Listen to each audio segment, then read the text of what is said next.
2018. If you remember the mass murder that happened in Guma local government under when Otom was governor, there was a mass burial of about 78 people that were killed in my local government of Guma. We called it genocide at that time. On the official program, it was written genocide. If you go to where they were buried today on in Makurdi, Welfare Quarters Road, Welfare Quarters Mobile Police Road, the signboard is there. Burial of the victim of Fulani genocide. So Nigerian government has not been acting. We're calling it exactly what it is. So since they've not acted, we called on a senior brother. Look, we've not been protected by these people, by our own government. And let me finally, before I conclude this this chapter, let me tell you, unfortunately, the people killed in Yerwata, 90% of them voted for APC. They voted for the government to defend them on their own part. They fulfilled their social contract responsibility by coming to exhibit their civil duty and voted for this particular government. My cousin, Nsuteze, was the agent of APC in the last election. All right, we need to wind down. So could you tell us, you've also had that narrative that it's there, which was attributed to Biafra separatists who are, quote unquote, the ones championing this cause, and so government needed to also get the right narratives out there so people don't get the wrong impression about what's going on. Chambale, you see, that is the power of propaganda. You're in the media, so you know what propaganda is. That is the power of propaganda. The designation of Nigeria as a CPC had nothing, absolutely nothing to do with Biafra. Absolutely nothing. We, the victims, we're the ones in the forefront, the main victims of the genocide in Nigeria. Before now, you knew when my Lord Bishop Anagbi of the Catholic Diocese of Makurdi came to the U.S., addressed the U.S. Congress in March of last year. That was even long before Yerwata happened. In March last year, and asked for the designation of Nigeria as a CPC. When Yerwata happened, I was invited to Washington, D.C. I spoke at the iconic National Press Club, located just 2 blocks away from the White House. I addressed American Congress and American press, and I called for the designation of Nigeria as a CPC because I'm a victim. My community is placed on the edge of a precipice. Is at the point of being obliterated completely. So we called for this protection. After July, I've addressed the American Congress twice again in December last year and in January this year. Last week I was in Washington. Last week Wednesday, I addressed the American Congress. After that, I met people, congressmen who were invited to Nigeria recently, like Congressman Bill Heisinger from Michigan. He was invited to Nigeria. I think he was hosted by Tony Elumelu in December and was hosted by the government. We tried to disabuse his mind. Look, these guys are just trying to hide the narrative. All right, the truth of what is happening. So it is we, the victims, and not Biafra. So anytime they call Biafra, and let me tell you something. Sorry, just a moment. Unfortunately, we're completely out of time, but it's something that, of course, it doesn't just end here.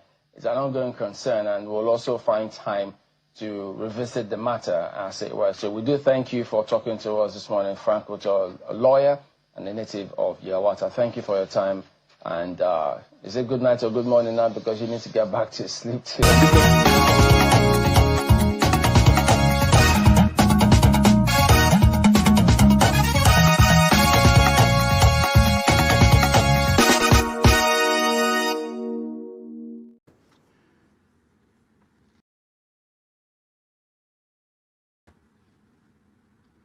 Hello, everyone. Thank you so much for joining us for this special conversation. My name is Rudolph Okonkwo. We are taking the first part of what usually is Have Your Say 247 to have a special conversation with lawyer and activist Franc Utoo. Most of you have seen him. He has been out for many years, raising the alarm about what's going on in the Middle Belt of Nigeria and all across northern Nigeria, the genocide against Christians. And this month, he was in Congress and he addressed them about the issue. And we've had a lot of narratives going out there, and you guys have heard about New York Times reports blaming it essentially on a screwdriver salesman somewhere in Onitsha. You've also heard about accusation that this whole thing was started by the Biafrans and their activism in Washington, D.C. Now we're bringing you someone who is been at the back of this conversation. He's a victim. He's from Benue State. So join me as we welcome to the show Mr. Franc Utoo. Mr. Franc, welcome to the show. You are muted. Can you unmute yourself, please?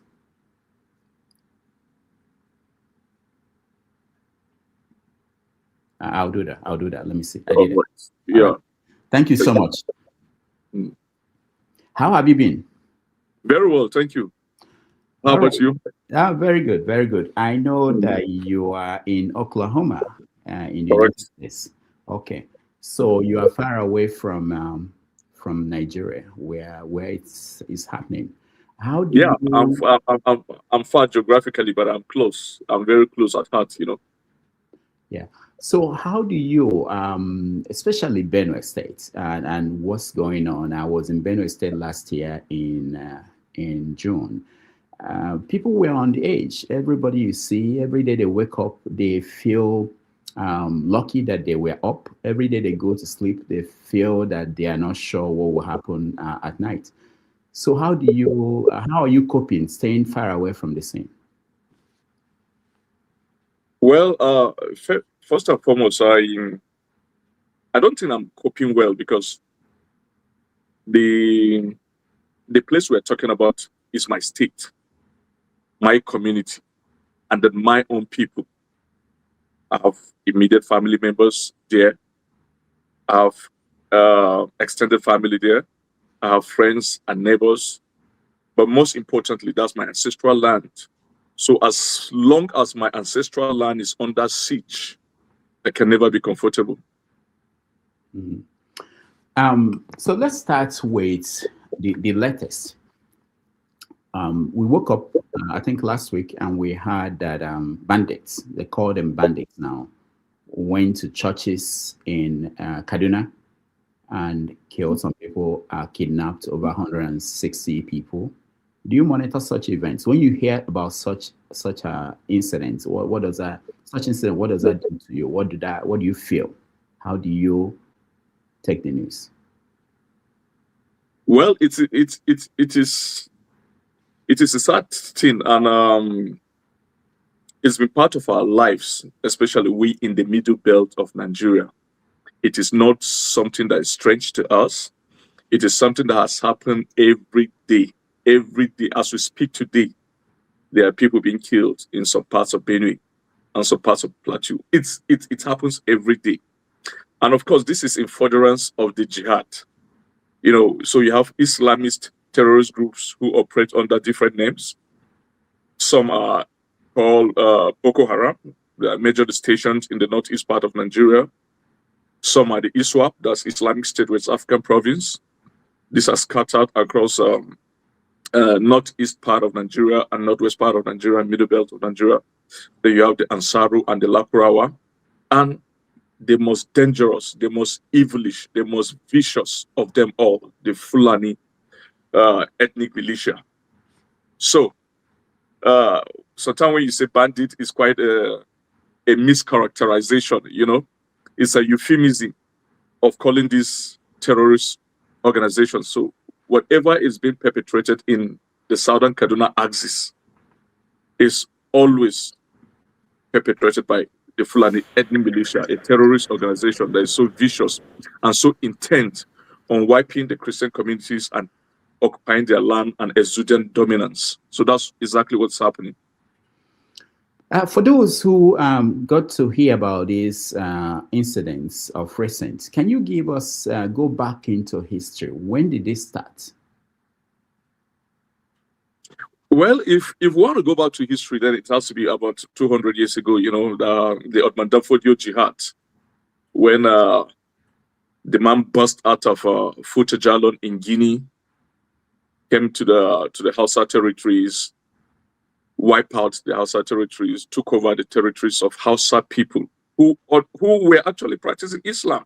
So you see, you could see that the jihad was has a different motive, because they were doing it in the name of spreading Islam. But the Hausa communities that were taken over that time in the 19th century, early 19th century, starting from 1804 in Gobir, were already practicing Islam. So, but these guys brought a different kind of Islam, a very radical form of Islam, you know, and fought the jihad to be able to install that kind of ideology. And then they went all the way to Kwara, took over Ilorin, which, as you all know, was is up to this moment is Yoruba territory. And they came to Middle Belt. That is where they felt, and they fell to the Christians in Plateau, the Birom, the Angars. They couldn't penetrate them, and they met the Waterloo in Benue State in the hands of the Tea people. So I think they are carrying out that vendetta, that the fact that we were able to stop their progression to the southern part of Nigeria. So they really want to continue from where they stopped. So that is the genesis of this whole thing, you know. And at the point of independence, you know, the Sardauna of Sokoto, the premier of northern Nigeria at that point, Sir Ahmadu Bello, was attributed to have said that this entity called Nigeria is the inheritance of their forebears. That's the inheritance given to them right from the time of Odman Danfodio. And so they will have to take charge of it, and they must strive as much as possible to dip the Quran in the Atlantic Ocean. So you could see the timelines. And then going up to the mid-1980s, when General Babangida registered Nigeria as a member of the Organization of Islamic Countries, or Corporation, OIC. We are a secular state, you know, but you could see that they took us into an OIC, and then by gradual process again in 1999, October 1999, when the civilian administration in Nigeria was barely 4 to 5 months old, in 1999, Sani Yerima, the governor of Zamfara, introduced Sharia in a secular country like Nigeria, which the Constitution in Section 10 outrightly prohibits the adoption of any religion as a state religion, you know. But those guys violated this aspect of the Constitution and adopted Sharia. And so Nigeria now begins to have a parallel legal system.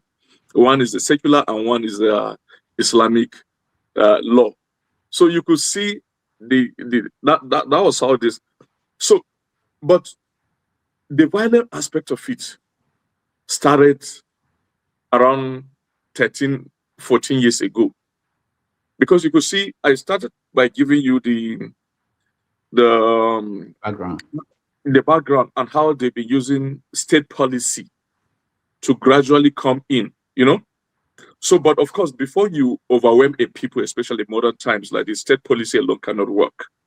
So you have to adopt hit and run, you know, sort of, so that instill fears. You know, that's how terrorists operate all over the world. What they do is they try to instill fears, and then the people will leave their territory and move backwards, and then they occupy. So that's what they've been doing. That's exactly what happened in Turkey. I think they are executing the Turkey model, when Turkey, as an overwhelmingly Christian state in those years, when it was known as Anatolia, these guys were hitting, and then that's how the religion is becoming steadily erased. And at the end of the day, it has become totally erased, to the extent that today, Turkey, which was overwhelmingly a Christian country, is the Christian population in Turkey currently is less than 1%. So that was the same modalities they took. And so they came to our land they're using the pretexts of farmer headers crisis, like they're clashing with farmers. But for goodness sake, that is our land. That's all. So it's not like these guys have a separate community that is next to us and we're clashing with this community. That is what amounts to communal clash. When you have a community that is sitting next to us, and then so you can't just invade our land at any time and then start killing people, and then you call it communal clashes, farmer header crisis. That was how it started. But by 2013 and 2014, they brought these guys in their thousands all across the Sahel. Fulani ethnic militia, the most dangerous of these Fulani fighters. They brought them as a build-up to the election of 2015. You know, this is quite a popular fact, a fact that has already been well adumbrated by even the guys in APC, the guys who were part of it. You know, they were able to reveal this truth. But some of us knew when these things were happening because my community borders Nasarawa State. Yeah, my community borders Nasarawa State. And so we were seeing these foreign fighters because at every point, these guys speak French rather than English. And that was when they started killing many of the Tea people in Nasarawa State. And then the then governor of Nasarawa State, Al-Makura, who was the only CPC governor in Nigeria at that point, was calling them foreign hunters. But they brought them and placed them in Nasarawa, the forest of especially Nasarawa South, to prepare them ahead of the election in 2015. They saturated this forest of southern Kaduna, southern Katsina with these guys. So that was the beginning of this whole thing. Many of those guys came from Niger, from Chad, from Central African Republic, the Fulani in Guinea, in Mali, and they brought them to Nigeria. And right now, these guys have been given every form of ID to make them Nigerians. So that is the height of the whole thing. You know, it's reached its crescendo at this point, that they've saturated our forest, and in order to take over, they have to be doing exactly what they are doing right now, to be killing, and then people will be moving to the IDP camps, and they'll be occupying, then they'll be killing. That is just the story behind this. So you mentioned IDP camps. How many of them are in Benue State? Do you know how many people are in those camps? And if you have a drone satellite image of Benue, how will you say it has changed from 2014 to now? Okay, from the official figures from the Benue State government itself, the people in the IDP camps are about 600,000, but I know that they are the excess of 1 million. You know, that's from the official figures by the government. They are carrying 600,000. You know, but they're in truth they are excess of 1 million. The IDP camp, and again, you know, a man is an IDP when he doesn't stay in his own place. So there are a lot of people in the IDP camp, and there are many others who may not be in the IDP camp, but they've been dislodged from their communities, and so they are staying with relations or friends in other parts of the state. Like in my community of Yorota, many of our people, like even within my own family, within my own my father's nuclear family, there are some of my siblings in the IDP camp right now. And then some are with my younger brother, and some are in our own house in North Bank, part of Makoti. So you see, they are divided into three. So if you take the figures of just the people in the IDP camp and say this is the number of IDP, you may be wrong, because there are a lot of people who may not be in the IDP camp, but who are staying with relatives in the city, but are not staying in their own ancestral land where they were dislodged. So the number of IDP is in excess of 1 million. So what happens when people leave their homes and their villages to go to IDP camps? What happens to those villages?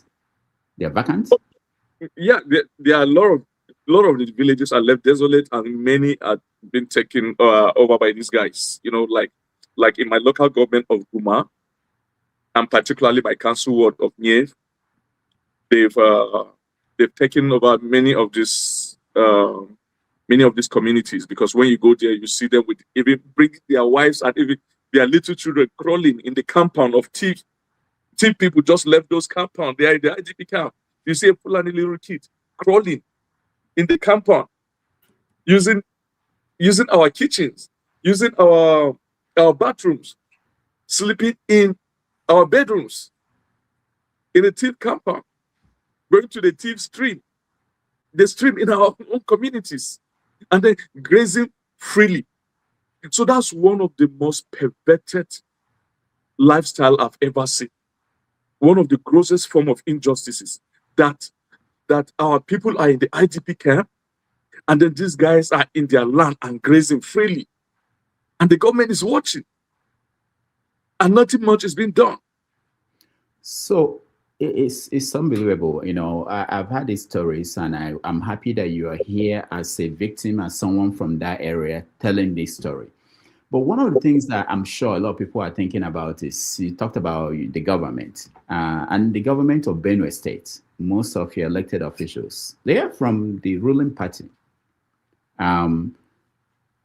If they are not able to do anything about this situation, do you know why? Okay, so it's quite very simple. We have a bunch of charlatans in leadership positions all across the state and the nation, starting from local government to state to this. You know, people who are not really committed to the service of the people and protection of the people, as encapsulated by the Constitution itself, which posits that as a primary role of government when it says in Section 14, Sub 2, Paragraph B, that that the security and welfare of the people is the primary purpose of government. That is why government exists in the first place. And so if you're in government, this should be your priority. The Constitution says it explicitly that the security and welfare, security and welfare of the people is the primary purpose of government. Now, many of our guys in government, what they've tried to do is just to be politically correct. That is what they prioritize. They only want their sustenance in government, just to be in government, but not to execute what the Constitution really says is the primary purpose of government, not to protect our people. Today in Nigeria, the people committing this genocide, their sponsors are in government, and our own leaders in Benue relate with them. These same Fulani sponsors, they relate with them. But rather, they see them as people, a necessary evil, in the sense that they need these people to succeed politically. And so because of that, many of these guys begin to pay allegiance to political correctness more than allegiance to the safety and protection of their people. So that is the main issue. We don't have people who are courageous to face these demagogues face to face without blinking. We have people who are rather subservient to the demagogues of the Fulani political class. So that is one of the biggest problems we have in Benue State. You said in one interview that 70% of people you knew growing up, that they've died in this conflict. I don't know how I would feel if 70% of people I knew growing up died in a conflict. My guess is that I will be angry. Are you angry? Are people in Benue angry that this is happening? And are they helpless in trying to change that? Okay, if you say I'm angry, I think that's quite an understatement, because our situation is heart-wrenching, it's devastating, because many of the guys, like I told you, many of the guys I knew while growing up, if I bring out any picture of mine in the village, anytime I go to the village, I'm always clustered by people, anytime I come in, because I don't live in the village. So anytime I go, like to visit my dad, my late dad, my relations, or the fact that, okay, that's my village. So I always like stopping by. Like when I was in government in Benue State between 2020 and 2023, I lived between Abuja and Makurdi. My family was in Abuja. I was in government in Benue State. So I do travel like almost twice a month. So in each of my journey, I always do stop over in my village, because my village is placed on the federal highway. It's placed on the federal highway, dot. So I always do stop over for like an hour in the village. So if you see my pictures up to today, where anytime I stop, guys, women, and all the do cluster around me. For every picture I pick, you see 1, 2, 3, 4 have been killed already by Fulanis. For every picture I pick, you must always figure out 1, 2, 3 in that picture that have already been killed. And to paint a clearer picture to you, on January 9th, 2023, I had a Thanksgiving in the Catholic Church there, St. Joseph Catholic Mission in Yerwata. And in that Thanksgiving, the Thanksgiving was my family Thanksgiving, then slash launching for the building of the Father's house. In that Thanksgiving, the person who read the first reading was killed in last June massacre, June 13, 2025. The person who took the second reading was killed. The person who took the responsorial psalm was killed. The choir mistress of that day was killed. 4 members of the choir that day were killed. The lady who served as the church steward, like usher, was killed. So I've tried to paint a clearer picture to you. Now, like I said in one of my interviews, when the killing of last year June was happening June 13, I got a lot of missed calls because I was sleeping. So I got a lot of missed calls. That's early in the morning when they were putting the numbers of people they were going all around the bushes and getting the casualties, you know. So when I first came to my Facebook, to my WhatsApp, the first thing, opening my WhatsApp, I saw statuses on WhatsApp. Yerwata massacre, 107 bodies recovered so far. Another status say 113 recovered so far. I was like, geez, my own village. What happened? I was in 100 and so. So the first thing was that I saw a lot of missed calls. So when I called one of the numbers, which of course I was sure that guy would give me every detail I want to know. So when I called the number, my cousin, as he picked, so I said, this is what I saw. He said, yeah, they are just still collecting some of the dead bodies right now as he's talking to me. He said, oh, they killed this guy. So when he said they killed this guy, I asked the next name. I asked for another person, they said they killed. I asked for another person, they said, so spontaneously, the first 8 names I asked were all killed. Just spontaneously, you are just calling names randomly. You understand? The first 8 names I asked after were all killed. So that is our situation. We've lived with it. I've been like some of these pictures flying. That's me in white there. That's me in white there. This is when my friend Peter Akra, that's me with him. That's the guy. He got married to his wife, and they waited for 4 years. 4 years before God blessed them with the fruit of the womb. And when God blessed them with the first child, within the next 2 years, they got twins. Then another 2 years later, they got another. So they got 4 children. But on that day, these Fulani jihadis came into our village. They shot his wife while she was preparing dinner, and the 4 children were clustered around the fireplace. They was preparing dinner, in the compound, open. That's how we do, open. And then they just came into the compound and shot the woman and shot the 4 little kids. You just show the grave of the little kids. Just very, very little kids, less than 10. These are the kids. So this guy is fighting with. Were they killed because of fighting the Fulani? That any other person would call them a pharmaceutical crisis or communal clashes. Look at the kids. So that is me in white. That's my leg there, in white. So this is something I've been part of. I've been in the midst of this. I've been like the poster boy of my village. I've been involved in this fight for far too long. And it's almost a weekly affair that you see killing. Like I do see everywhere. I say what made the attack of June last year very pronounced is because of that number, the number of people killed within a single night, 278 people.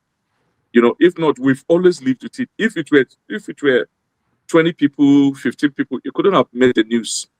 Because that's why we've lived with it. We've lived with it every time. 2 weeks before the massacre of June 13th, that's on May 28th, they came and killed my late father's closest friend, Ulam, and 3 of his children, and then 2 other neighbors. That's 5 people in a single night. So it's something it has been weaved into our life system. It has become like part of us, that we have to believe that our guys will be killed in the next 1 week or in the next 1 month. The only thing is that we don't know who will be killed, but we are very sure that people in our community will be killed. Now, let's go back to your activism. I know you spoke in Washington, and that wasn't the first time you've been coming to Washington to interact with lawmakers and make them aware of what's going on where you were born. And I wanted to know, how was the reception? Are you confident that what is happening is that they have a good picture or idea of what is now going on in Nigeria? Perfectly, absolutely. Because look, before my going to Washington, starting from June last year, that was my first appearance. June last year, I appeared at an iconic National Press Club where there were some congressmen, journalists, and non-profits and other organizations where I addressed them on that day. I realized a lot of people know exactly what is happening, because speaker after speaker, they were just saying it exactly the way it is, as if they were in our communities. And so our going to Washington, like, even if you listen to the congressional hearing that was widely publicized last November, congressman after congressman, when they talk, you know that they know the situation.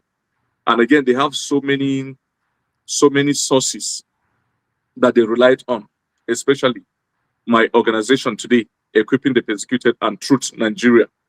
They've been relying on this because Truth Nigeria is on ground in Nigeria, digging these facts, providing raw data and raw information, and even giving intelligence, providing intelligence about the killings. Like this Yerwata attack, Truth Nigeria provided the intelligence of the impending attack, like a week before it happened. And it happened at the end of the day. So they are quite receptive, the lawmakers, and they are quite committed to seeing that this genocide is tackled. And that is why you see the Nigerian government is doing everything possible, to assuage them by even hiring a DCI lobby group to take that challenge, So it is because of the heat that is coming from Washington. So I believe they are committed, and they will see that these things are tackled vividly. You mentioned that effort, the lobbying group. Do you know what the group is using the money to do? Of course, it's propaganda. First and foremost, propaganda. And you can see the article from New York Times. You don't need a soothsayer to tell you that that's part of the propaganda. Propaganda to give a counter narrative and then to assuage the minds of the people here, to change the narrative, to make it look as if it is a general insecurity happening in Nigeria. Everybody's being killed, nobody's particularly targeted. And then to be able to prepare a visit of Nigerian delegation constantly to come to Washington to meet policymakers, lobbying groups, congressmen, to be able to bring out a narrative that would dilute the truth of what is happening. So that is exactly what is currently going on. In part of these stories we had, based on what the government said was the reason why they had to hire a lobbying firm, is that they felt that they called the Biafrans, and they said the Biafrans were the ones who were paying a lobbying group in Washington to tell the story of genocide against Christians, that it wasn't something happening. I saw you on channels TV trying to explain, but they cut you off. Can you explain again fully why did they pick on the Biafrans? Do you think the Biafrans had something to do with with that the understanding in Washington that there's a Christian genocide going on? Okay, Rudolph, let me tell you something. You see, this particular narrative is one of the most nauseating, disgusting deflection of the truth of this story. You know, anytime I hear this, it gives me like, it makes me want to poop, sort of. So, because it goes for to establish the dishonesty in our government and the fact that they are really not sincere in tackling the issue.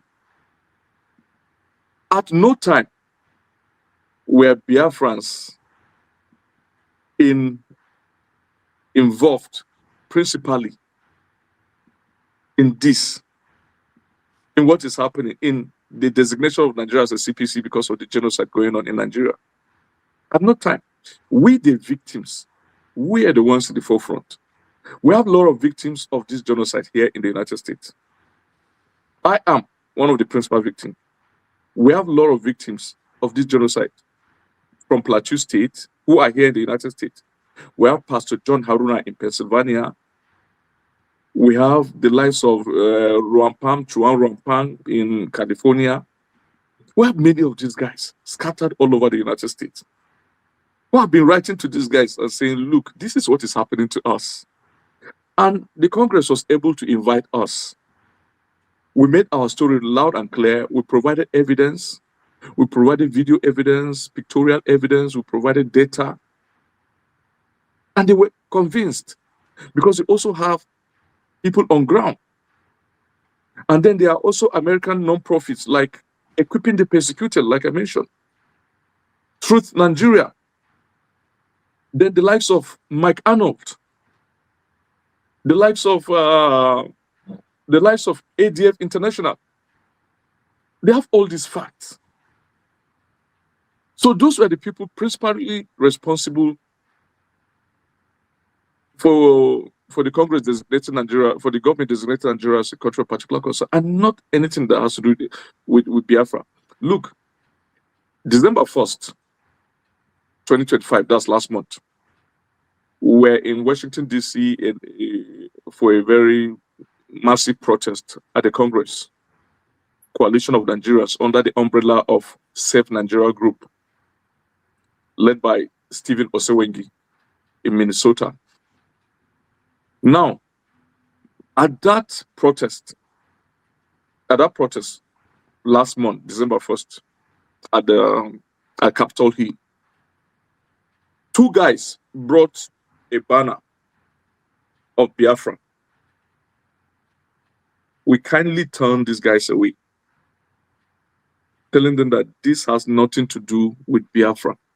So you could see that even we Nigerians have been turning people who front for Biafra in these particular instances of the Christian genocide. Because we don't want anything to do with Biafra at that point. As much as their grievances may be valid and genuine. But we don't want to mix the two together. Because it will give it a credibility problem. Because the two are different, completely different. And so finally, my brother, Biafra has nothing to do with that. It's just a propaganda. It's just a way of deflecting the truth. What about this story about the Onisha trader, screwdriver salesman that was on New York Times 2 weeks ago? Did you read it, and what do you make of that? Because they're saying that the American government relied on the NGO that the man started for all their perspective on what's going on in Nigeria and the action that Trump took in December last year. But you see, it's quite ridiculous. You know, when you read the whole story, you find it so preposterous, and it doesn't just make sense. You know, I read the article, and because they also mentioned my organization, Truth Nigeria, and Equipping the Persecuted, and mentioned my boss, Judge Saul, there, you know, in order to put some semblance of credibility to it. But the whole thing is just a hogwash, you know, it's complete balderdash. And the guy has come out to refute all this. The man himself, the man in the center of the article, the screwdriver seller. I watched his interview, I think some 2-3 days ago on Arise TV. I saw how he said they cornered him on something very different. They came to interview him. The lady from New York Times interviewed him on something different. The activities of his organization, they've been involved in collecting data on killings in Nigeria generally, And so he discussed with them on extremely different issue. And then they went to weave the story differently to even connect him to the bombing. That is not how foolish US is. You are in the US, and how can the US rely on a screwdriver seller or one person to go and does he live in Sokoto? The man say he has never even been to Sokoto.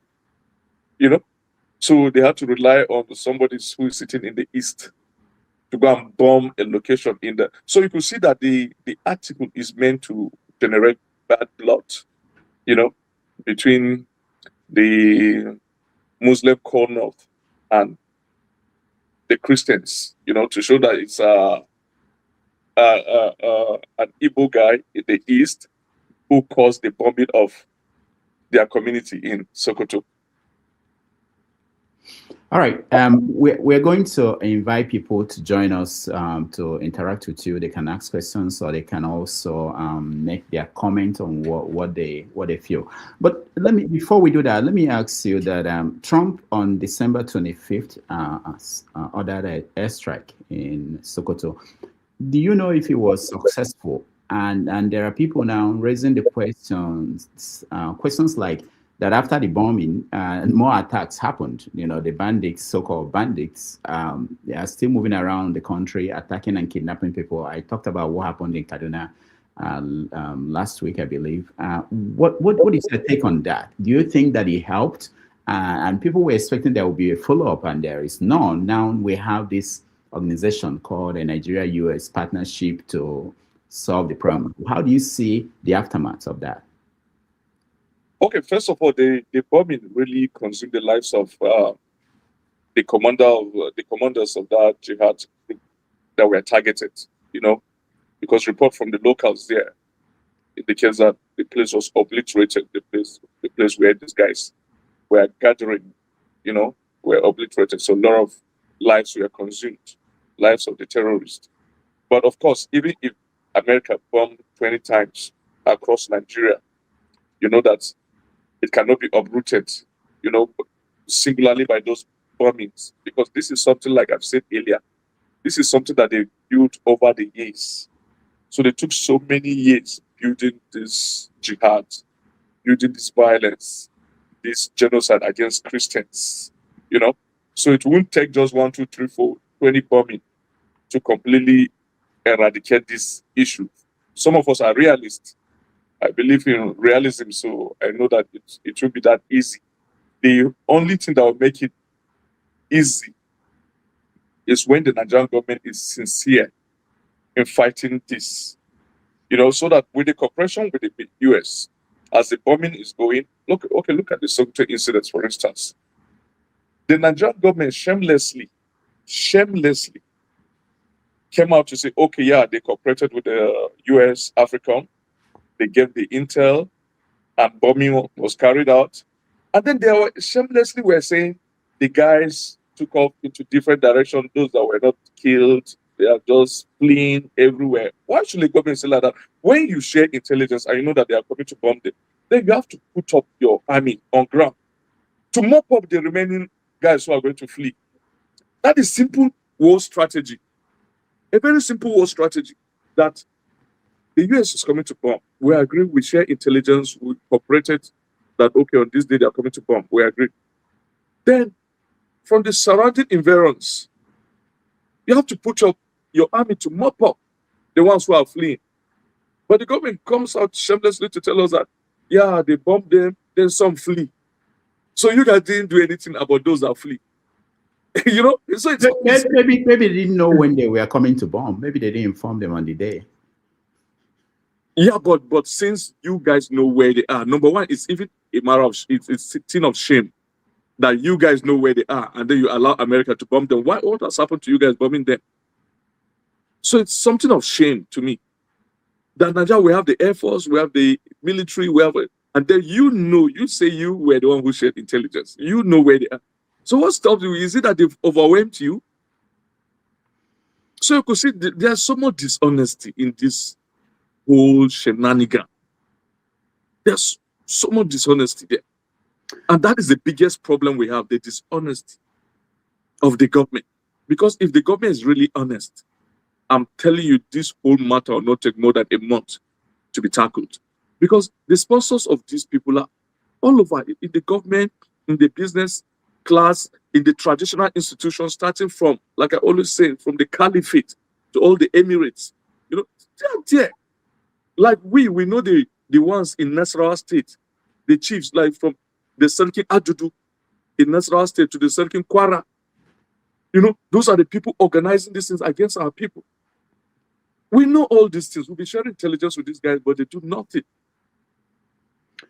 I wanted to know what you think about people like Sheikh Gumi. During this incident, one of the things he said that made a lot of people from your region mad was that the burial, the coffins that were being buried, that there were nobody in them. Did you hear that? What do you think about the role he's playing in this conflict? The biggest, my biggest surprise can only come when Sheikh Gumi says something, just one word, positive, against the genocide of Christians in Nigeria. But of course, you know, these are the enablers. These are the enablers. These are the people who have rationalized the killing. At every point, they try to rationalize it. These are the people who are life patrons of these bandits. These are the people who have access to these bandits 24 hours. Sheikh Gumi, you've seen him several times in the forest with these guys. The same Sheikh Gumi, his PA, Garba Mamu, is a Garba Manu, is right now in detention in DSS custody because they found in his bank account, they found monies that were paid to kidnapping groups. They gave him his share. That's the PA of Sheikh Gumi. Look, Sheikh Gumi he went for Hajj last year March, and was deported at the airport in Jeddah in Saudi Arabia because of the intelligence report that Saudi Arabia have against him. That is a Muslim country. That's the headquarters of global Islam. But they deported him right from the airport. But this is the same person that is being revered by his people in the north and even by the government. So that goes to establish the complicity that I've always said of government in this whole thing. And that goes to also establish the dishonesty in the so-called fight against this genocide and insurgency as a whole. That we are seeing the people who are involved in it, but we are doing nothing, and we are not even bothered that we're not doing anything about it. So how does this stop? All right. One other person I wanted to know what you think about is El Rufai. He was governor of Kaduna State for 8 years. At that point, you were in Nigeria. What do you think is the role he played in where we are today, especially? Very huge role. Very huge role. Look, Alhaji Baraje, I think was a former acting chairman of APC or so, secretary. Kawu Baraje from Kwara State. Those are the founding members of APC. He was able to explain the role the likes of El Rufai played in bringing all these Fulani jihadists all over West Africa to Nigeria in 2013, 2014 to arrange them against Jonathan. And after Jonathan conceded, these guys could not settle these guys to go back from where they brought them from to where they brought them from. And so the guys decided to settle in our forest all over. These are the guys who are the henchmen of this genocide. and banditry and insurgency that is happening, most especially in the Middle Belt and in the Northeast. And you also could bear the fact, the witness that El-Rufai, in his first year in office, told Nigerians that he took a couple of billions to go and settle these killers of the people of Nigeria to stop killing. So he knows them. He took money. He took money because he wants to make a government policy so that the money he's paying these guys will be justified. It won't be a product of embezzlement. That was a shrewd sense. He took the money of government that is going to pacify those guys. And after paying those guys, what happened? A surge. There was a surge of killing. That was when Kaduna became hotter. That was when Kaduna to Abuja Road became impassable. That was even when rail lines were being bombed and trains were derailed. And Nigerians were hijacked and kidnapped. Nigerian passengers in that train. Have you forgotten? That was when the chiefs in Christian kingdoms were being killed, and then the kingdoms are being converted to emirates.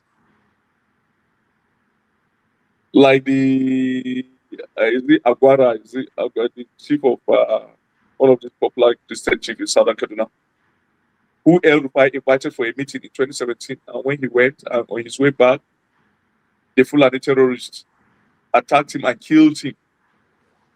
A Christian chief, heading a Christian chiefdom. And then when they killed him, what happened? El-Rufai now appointed a Fulani chief to head that Christian kingdom. And they turned it right now to a Fulani Emirates. So you can see these guys, they are using their foot soldiers to perpetrate the violence, then they are using government policy to give validity to what is happening. And then they are taking over Christian land completely. So El-Rufai is one of the principal architects of what is happening right now. Every Nigerian knows this, even the blind know this. All right. Before we now go over to our people who are already in the studio and they want to interact with you, you painted a picture where the government, both the local governments, I'm talking about Benue State or maybe Plateau State governments, are helpless. The people are crippled in IDP camps. I wanted to know what you think about the role of some of the church leaders in Nigeria. I know that some have been coming to Washington, talking to lawmakers and playing other roles. But there are people like big churches in Nigeria that have not said much or done much. And I wanted also to hear your view on Bishop Kukah, Matthew Kukah. When the issue of the genocide, Christian genocide came up, he made some statements that he had to go back and explain what he was trying to say, because most people who had him felt that he was not outright saying that there was genocide happening in Nigeria. What do you understand by what's going on? Okay, firstly, I have to appreciate the efforts of specific church leaders for being in the forefront of the cries against this Christian genocide. I want to start with my own bishop, the Bishop of the Catholic Diocese of Makoti, Bishop Winifred Chipa Anagbi. He has been to the US several times. He has addressed the Congress. He's been the forefront of this. And I want to appreciate Papa Ezekiel Dachomo in Plateau, Pastor Dachomo. We spoke just 3 days ago. And I will always share notes. I want to appreciate him so much. I want to appreciate the lives of Pastor Enenche of Dunamis in Abuja, who has been a loud voice on this same matter. And in Benue State, we have many priests. We have Father Ema Mfa. He has been involved in this matter as long as for the past 12 years. You know, as a matter of fact, they call him Father ITP. because it's been the forefront of this for the past 12 years. A priest who has been displaced several times. We have Pastor Dave Ogbole in Benue State too. But there are a lot of pastors who time has revealed that, just like we know that many of them are no real flocks, they are no real shepherds of Christ's flocks, because we have some who are trying to be politically correct, some who are being spoiled by materialism and personal perquisites. They just need something on their own, so they cannot be seen to take a position different from what the government is saying. So we are not surprised, because even out of the just 12 apostles, there was a Judas. So how about a congregation as big as the Christian community in Nigeria that is in there, millions, hundreds of millions? So we expect to have many of Judases around. So I'm not surprised. But the good thing is that some of us who are unbendable, uncompromising, will continue to project this crime and continue to seek for solution. And we thank God, we have the lives of some of these pastors and reverend fathers and bishops I enumerated. I called their names here. And for that of Kukah, it was quite a very big shame, a very big disappointment. We all know the current president, Tinubu, to be one of his very close friends. So he only tried to be correct in support of a friend rather than in support of his flock. He tried to dilute the truth of what's happening. And this is the same Kukah who, about 10 years ago, there are a lot of records where he was calling it genocide. He called it genocide. Christian communities are the verge of extermination. He has been saying that in several instances, in several fora. But today, because his friend is the president and he has access to his friend at all times, he's trying to protect his friend. So Kukah has tried also to be politically correct, against the truth of what is happening.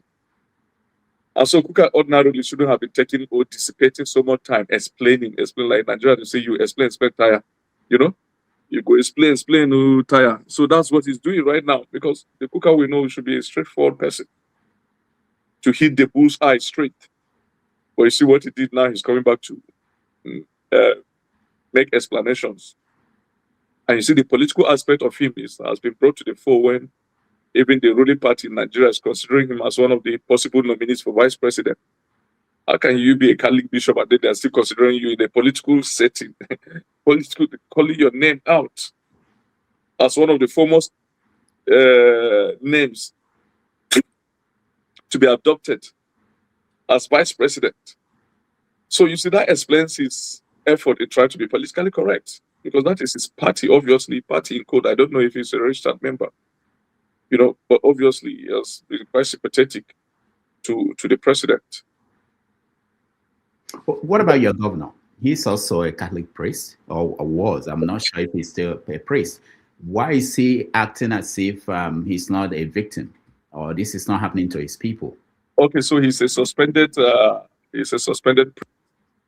of the Catholic Church. He has been suspended for contumacy to the church. That's what the letter carries. The letter from the Bishop of Boko Diocese, Bishop Avenia.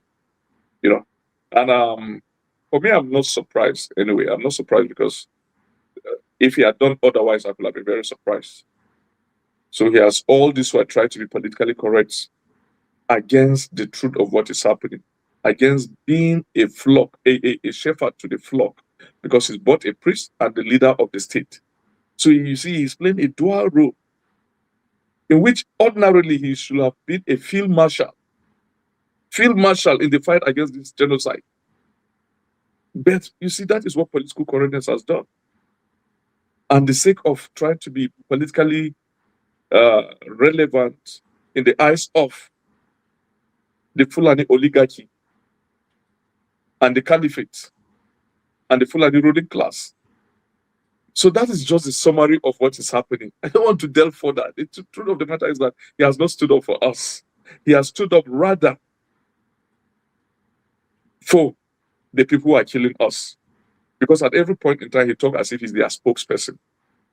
And then he talks as if he doesn't know them. We all know them as the Fulani ethnic militia, the Fulani terrorists, the Fulani jihadists. But you see, our governor has never called the name, unlike the previous governor, Otom, who was in the forefront of this fight, who has called them exactly for who they are at every point in time. The governor has never called the name Fulani killers, Fulani terrorists. Why? He always say our attackers. Why do you think that's the case? He's trying to politically correct in their eyes. Have you observed that a Fulani Minister of Foreign Affairs came out on Piers Morgan Uncensored and then dared the governor? He was explaining that there is no Christian genocide in Nigeria. And then he said he's calling out on the governor of Benue State, that the governor of Benue State is, in his words, a man of the cloth, a priest. That if there's anything like genocide, the governor of Benue State will say it. So that he's calling on the governor of Benue State to say if there's genocide or not. A Fulani man is there, our governor to say. The governor just, within 48 hours, he came out. So you could see, he's quite afraid of the guys instead of his own people. So he came out to say he is the governor of Benue State, he is a priest, and you could see that, I don't know if I should call it blasphemy. He's a priest of God, and after being governor, he's going back to the church.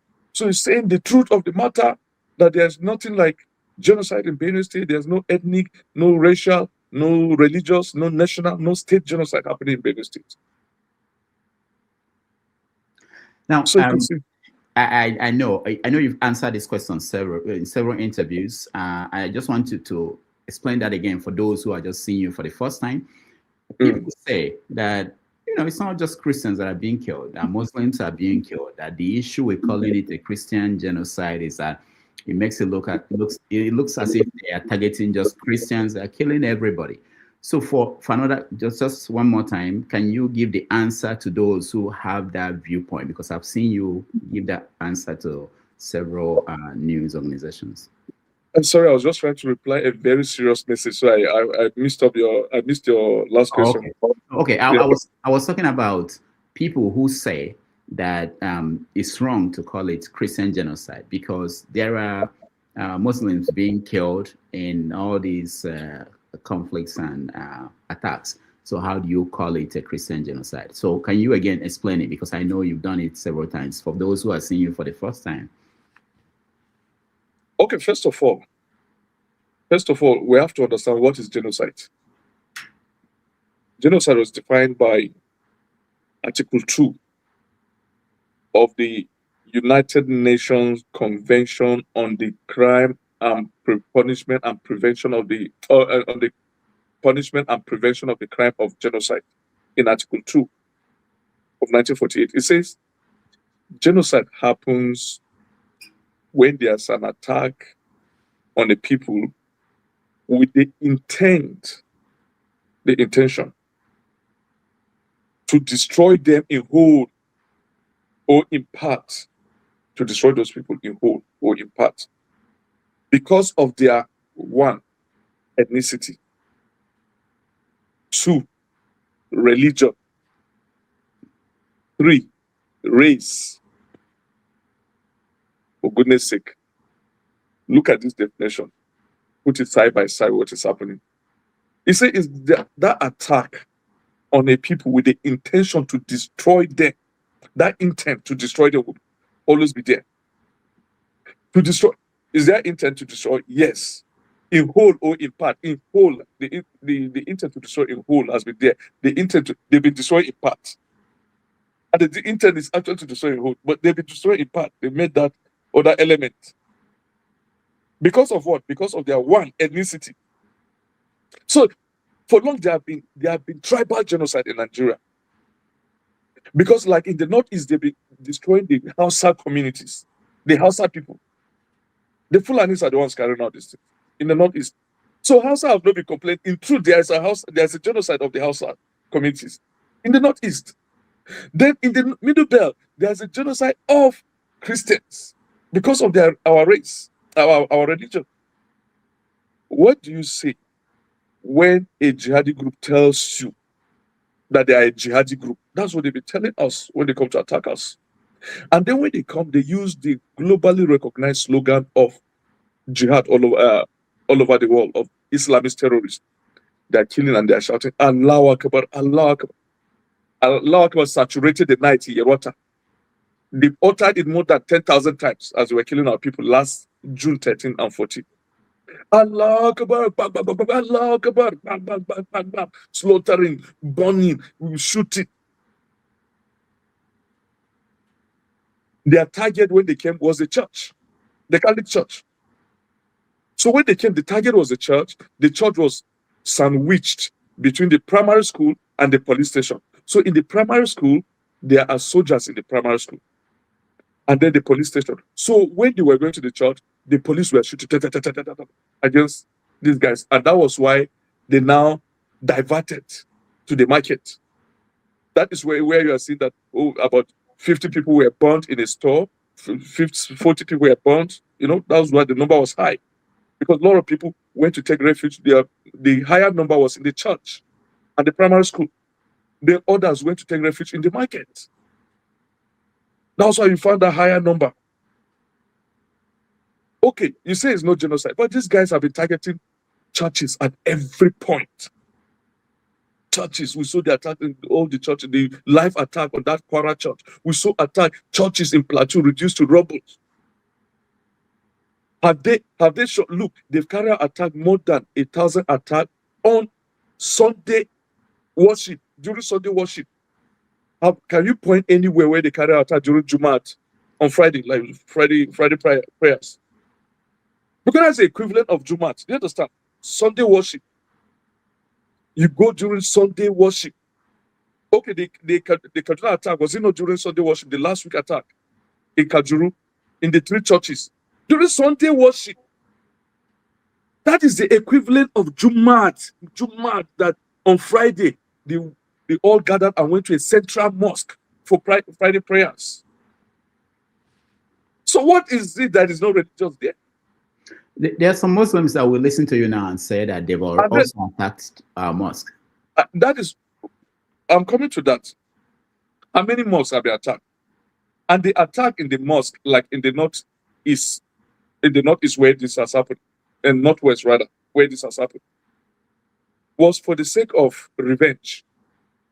That like many of the interviews I've watched from Katsina, they said there was 1 or 2 guys who were a member of the vigilante group who fought those guys. So they came for them during morning prayers. They've always given that. They did not come basically to attack that mosque the way they come basically targeting a church. They come to fish out 1, 2, 3 guys who were members of civilian joint task force who fought them. We've watched all those and we've listened to the excuses they get. But most importantly, look, there's nowhere where genocide has happened that the communities, the people who carried out the genocide were also not affected. There's nowhere. When genocide was happening in Rwanda, Hutus were killing Tutsis. Were moderate Hutus not killed? So does that negate the fact that there was a genocide? Moderate Hutus were killed. In their thousands. Moderate Hutus. You know this as a fact. The Rwanda genocide. Hutus were the ones carrying out the genocide against the Tutsis. But they killed moderate Hutus. The ISIS genocide in the Levant, in Syria and Iraq, they were killing Christians in numbers. You see, they wear Christians that orange clothes, take them to the beach, shoot them back for their, carrying out that genocide. But they were killing Muslims. But then it was genocide. So, but now,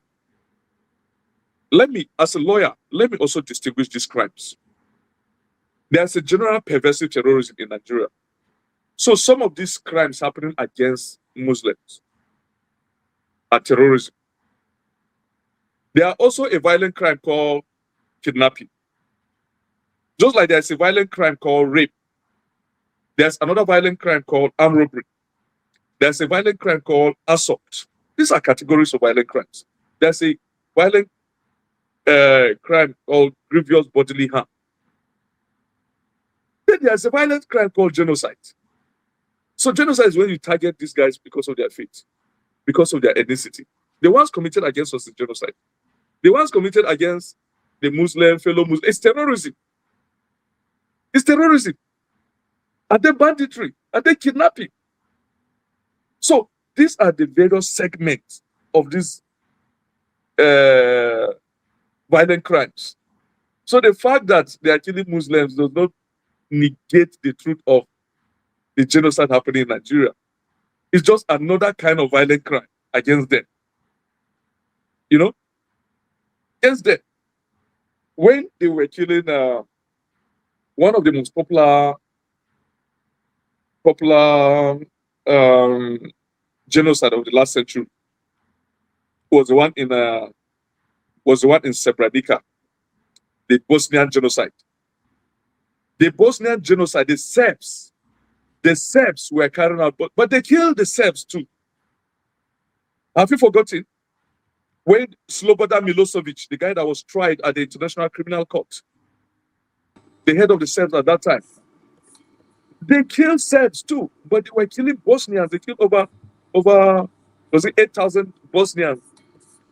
That is the number that's been 1 million times more in Nigeria of the Christians. That number that amounted to genocide in Bosnia was even less than the number of people killed in Benue by the Fulani. So what are we not saying? You know, and most importantly, finally on this issue, Rudolph, we have been using the word genocide for the past 12 years. In 2016, I was one of the lawyers of the group called MAFO in Benue State. MAFO is MAFO. That's Movement Against Fulani Occupation. I was one of the lawyers there that went to ECOWAS court in 2016. That was our grounds that genocide has been carried out against us. Then in 2017, we formed an association in Abuja called VATIM, V-A-T-I-M, Vanguard Against Thief Massacre.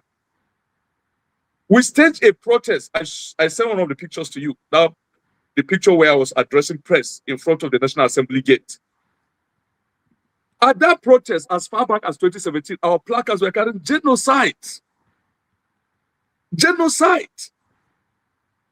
In 2018, there was a mass killing in my local government, massacre of about 78 people, where Governor Otom, that was January 1st, 2018, Governor Otom carried out the burial, mass burial of those people.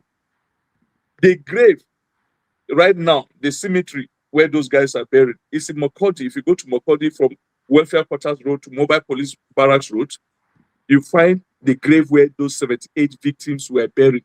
The signboard there, the signboard that was fixed there as far back as 2018, says burial site of the 78 victims of Fulani genocide carried out in Benue on 1st and 2nd January 2018. So you see, we'll be calling it genocide, but because it is we, the locals, that are calling it genocide, the government was not serious with us until when the international community started calling it genocide. The international community only consolidated what we've been saying. We've been saying time without number. But they were happy that they were carrying out the genocide against us because that is the aim, that is the motive. But when the international community started using the same words that we have been using, then it became a problem. So you could see the dishonesty involved in this whole fight. All right. Thank you so much. What we're going to do now, our guest has about 40 minutes left to be with us. So we're going to take a break. When we come back, we now get our people involved in the conversation. Just 3 minutes. I know that you've been waiting. Thank you so much for your patience. We take 3 minutes break and we'll be right back to have you weigh in and talk to our guest. Thank you, everybody.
All right, welcome back, everybody. Thank you so much for joining us. If you are just joining us, we've been having a conversation with lawyer and activist uh, Franc Utoo, who has been behind the struggle to let the international community know about the conflict, the genocide in Nigeria against Christians. So he's here in the studio with us for the next maybe 40 minutes. So let's give you a chance to talk to him. And if you have a question and a comment, please make it brief so that we can get to as many people as possible. If you're in the studio and you want to be part of this, please turn on your camera. We don't let people in without their camera on. All right, let me start with you, KJ. KJ, you're on my right, on my left. Welcome. Okay. Okay. Thank you so much, Dr. Rudolph, for giving me an opportunity. And I want to thank you, Franc Utoo. Thank you so much. So very much. Most of what you've said, I followed all your, activities, and in fact, I was one of the participants. And in some of the genocides that have been going on for so long, I was even part of, we did a story on Bishop Kuka when his church was blown off in Sokoto. So when he said there's no genocide, it really bothers me, because we all used to love him. But anyway, time always exposes those who are for and those who are against. I will give other people an opportunity to go ahead and ask questions, because for me, even your being here has done a lot for clarity and all that. So I don't have a lot of questions for you, but when they are true, then maybe I can come back. So thank you so much for coming. We really appreciate all your effort and what you have been able to do so far, coming all the way from Utoom's government till this time. Really appreciate it. Thank you. Thank you very much. All right, thank you, KJ. Let's go to Tony. You're next. Doctor, good afternoon. Frank, good afternoon. Good afternoon, sir. First of all, my condolences for all that is happening, that's happened to your people. I understand it. I can understand how you feel. Yeah, thank you. Thank you for the struggle, and don't be deterred until freedom is achieved. Now, I have heard the thought chief, professor, distinguished professor, say to the president that this is not a headers community crisis, in the presence of the governor of Benue State. And even he has said it also to the Mayati Allah when they had a discussion, a confrontation sort of. Why is it so difficult for the government and the president himself to accept the reality of this situation? Why is the country so fixated on whether it's Christian or Muslim, or why are they not focused on trying to end this conflict and save the lives of people who are being killed? That's my question. Thank you. Okay. This, I said earlier here that in 2013 and 2014, they brought thousands of these guys and saturated our forest, starting from the forest in Katsina to Kaduna, southern Kaduna, all the way to the Gwari axis. And in Nasarawa State was headed by a CPC governor, then Amakura, one of the closest allies to Buhari. These are notorious facts, well-known facts, very well established by many people, even like Kawu Baraje, former acting chairman of APC. He mentioned it, that they brought these violent Fulani militias from all over the Sahel and camped them in Nigeria in preparedness to fight Jonathan if he doesn't relinquish power. Now, those are the militias that are all over our forest. Carrying out this, look, my community bordered Nasarawa South. Nasarawa South particularly has the local governments of Obi, Kiana, Awe, Doma, and Lafia. These guys are all over the forest. The communities that were thief communities, let me tell you, the most persecuted thief in Nigeria are the thief people of Nasarawa State. We are very persecuted, we in Benue. But for me, as much as I'm persecuted, I even pity the guys, the thief communities in Nasarawa State. Because these guys have taken over more than 70 of thief communities. They've obliterated the people. They've taken over Fulani that speak French rather than English. So you know that these are the guys who were brought. And that time, Governor Almakura, these are the people who are complicit in this whole thing. Governor Almakura. The Governor Almakura was calling them international hunters. That is a nomenclature he gave them because they will raise this dust. And then he was describing them as international hunters, as if Nasarawa State has international hunting route. You know? And the people are still there. Those are the people that carried out that attack. Look, the attack in Yerwata, we know the people. The people who carried out the attack in my village where 278 of my kinsmen were killed, they are this Fulani from the neighboring state of Nasarawa, who brought in some of their fighters from elsewhere, but the whole thing was headed by one guy called Babaji. Babaji is the Ardo, that's the king of the Fulani in the Kadoko axis of Nasarawa State. And one Sarkin Samari, a vicious Fulani fighter, French-speaking. These guys, when they were coming, they stopped over at Giza, a neighboring community, and had their prayers, their Muslim prayers there for about 1 hour before proceeding to go to my village. The community was about 10 kilometers away from my village. Before proceeding to go and kill people. So we all know all these things, all the people.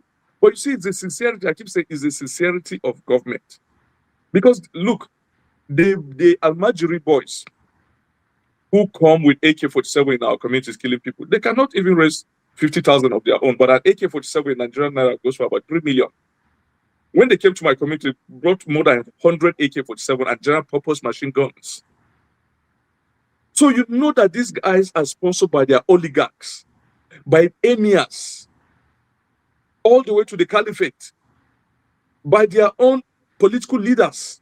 And that is why it is so difficult. How can, for instance, over 100 Fulani people invaded Yerwata and killed, and up to now you are still talking of arrest? You've not arrested them. Do you understand? Over 100. You've not arrested them. But this is one of the, I will have to also reveal this maybe for the first or second time, that day we neutralized 3 of them when they were retreating, our boys with their local guns. Out of these 3, we found out a popular Fulani guy who has already come to our market. We found out one soldier, Fulani soldier, in the neighboring community of Giza. So you could see that their soldiers always get themselves involved. Soldier, a Fulani soldier, with his ID card in his pocket.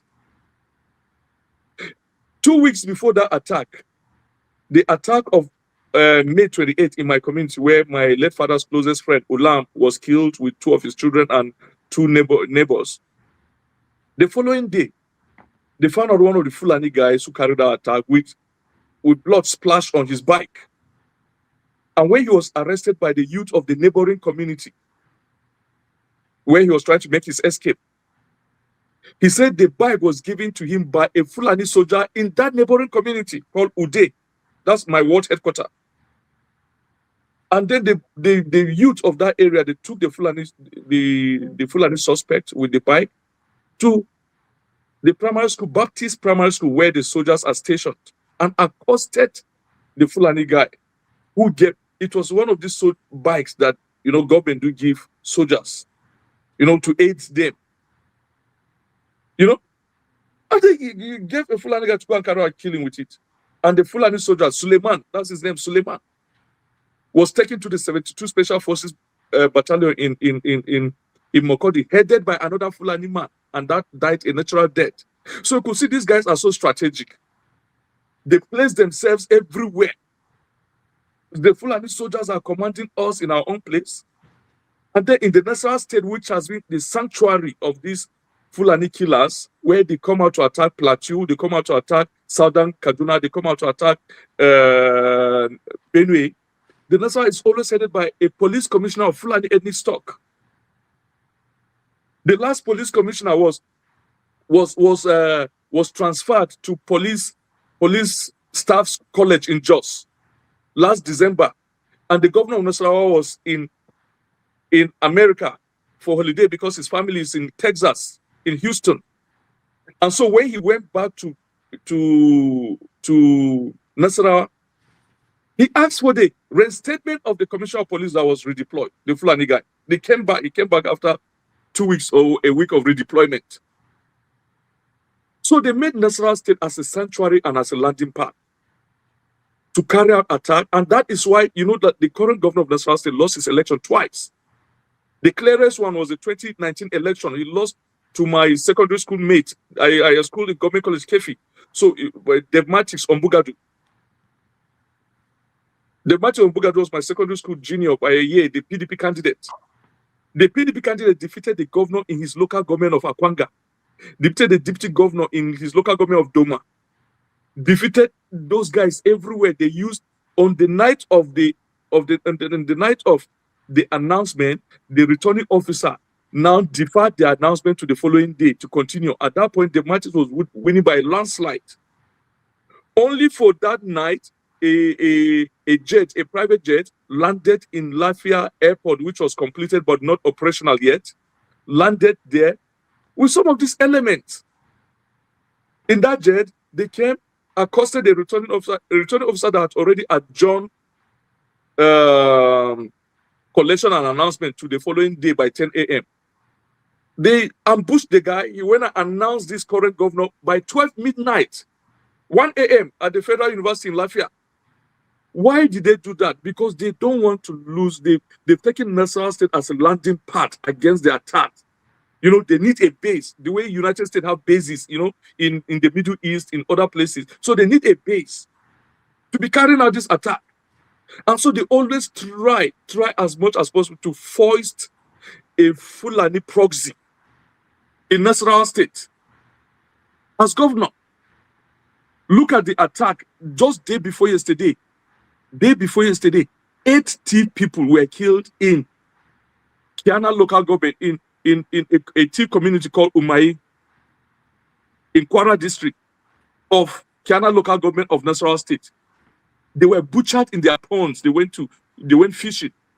They were butchered. Look, I even had to contribute money yesterday so that they would take one of the women to Jos University Teaching Hospital because they butchered her on the neck and it affected her spinal cord. Just day before yesterday, up to this moment, the governor of Nasarawa State has not uttered a word on that. So that is what is. We know this part. See, like I told the Congress the other time, I'm an authority in this area. I have all the bare facts. So that is what has been happening. You could see it is so strategic. So strategic. And let me tell you, it's just starting. We are in for a very long thing.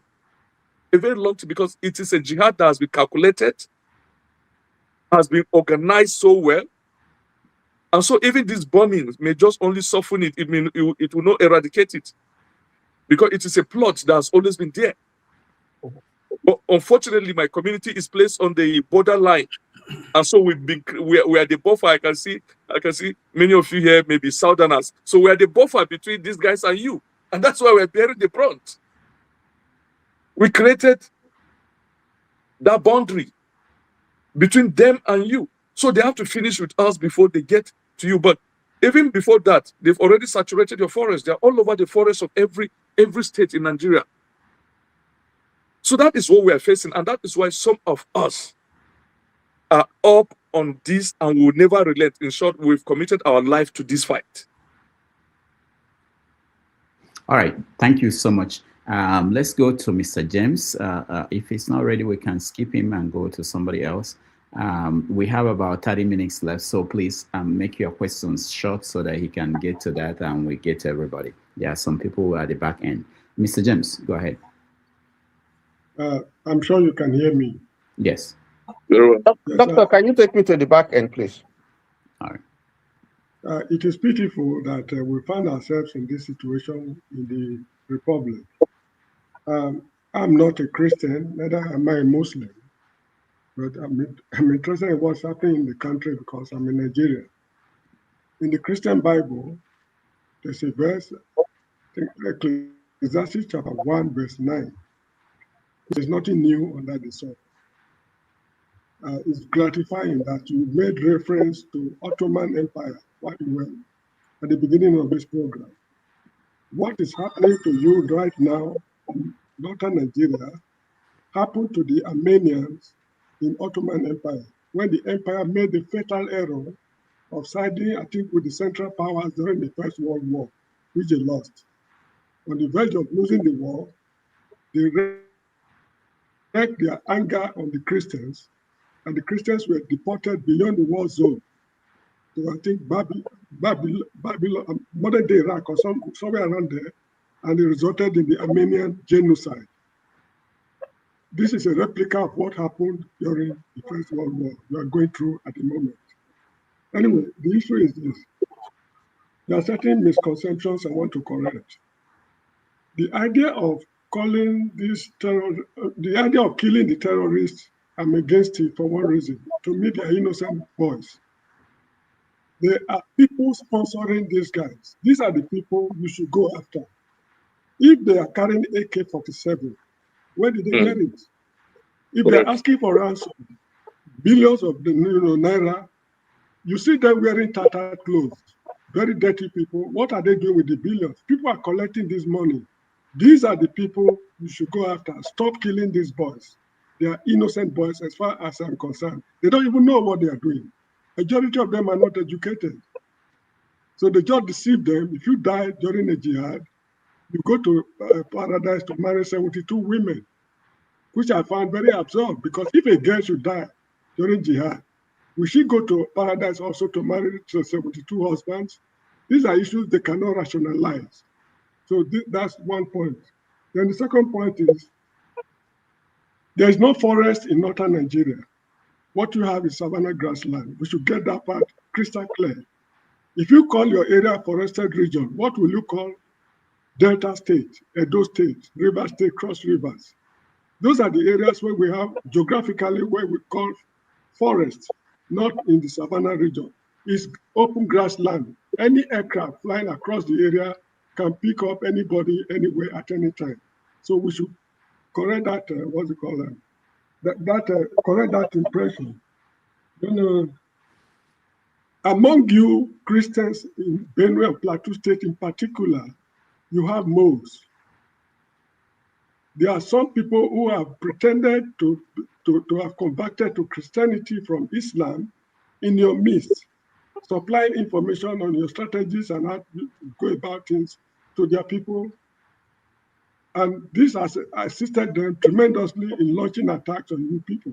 One of them appeared on this program some time ago. I detected it and I put it to him.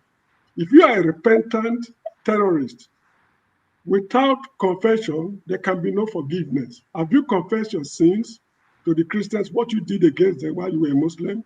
Have you confessed your sins to the state, that this is what I did, I need state forgiveness?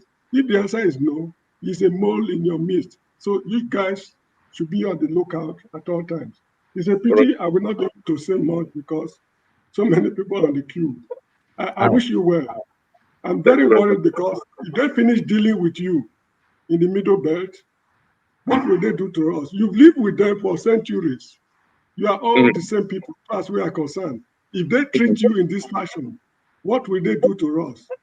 In the southern part of the country. Yes. There's an Irish poet who said, if gold rusts, what will iron do? If they deal with you so ruthlessly, it means, according to the Zulu, Siyafa. Siyafa means we are finished. So thank you very much for your effort, and I sincerely thank you so much, sir. Thank you so much, sir. All right, thank you, Mr. James. Let's go to Ernest. Ernest, we are short of time, so don't behave like James. And James is a guru, so we have to give him more time. Take me to backstage, please. Take me to backstage. All right, so Ernest, go ahead. Your question or comment, make it brief, so we can get to that. Yeah. Okay. Actually, you are from Benue State, and sometimes we focus on Benue State.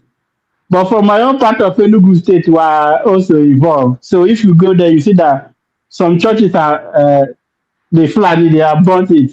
In fact, there was a time we had an IDP camp in Ihamu Fisus or in Enugu State. So it's not only Benue people that are involved. the part of Enugu State that is close to Benue, they're also attacked. So, but my question is, do people have any plan of working with other part of Nigeria, like Middle Belt Forum working with Igbos? Because I know there was a time the ESN tried to invite or try to include Middle Belt youth, especially Benue youth, to fight the Fulani, but people were not coming forward. So, what is your plan? What is the plan of Benue State or Middle Belt people? This guy Arnold said, "What if America did not come? What are you people what is your plan? What do you want to do in case America didn't come to help? Do you people have anything in mind, like maybe the Middle Belt militia working with ESN? Because government will not help you. You have to have that one at the back of your mind. And that government will not help you. America may not come. Then what will happen?" All right. Thank you, Ernest. Frank, go ahead. All right. So long before now, we've had our vigilante groups who have been fighting this, like during Susam's administration. The administration was very deliberate in empowering our guys and then getting the necessary logistical tools to withstand this. And that's why you've not been hearing it that time. At some time, we become even offensive because when we notice that the attack has been carried out from some of these Ruga communities in the neighboring Nasarawa state, sometimes our guys go there to scatter those Ruga communities. Do you understand?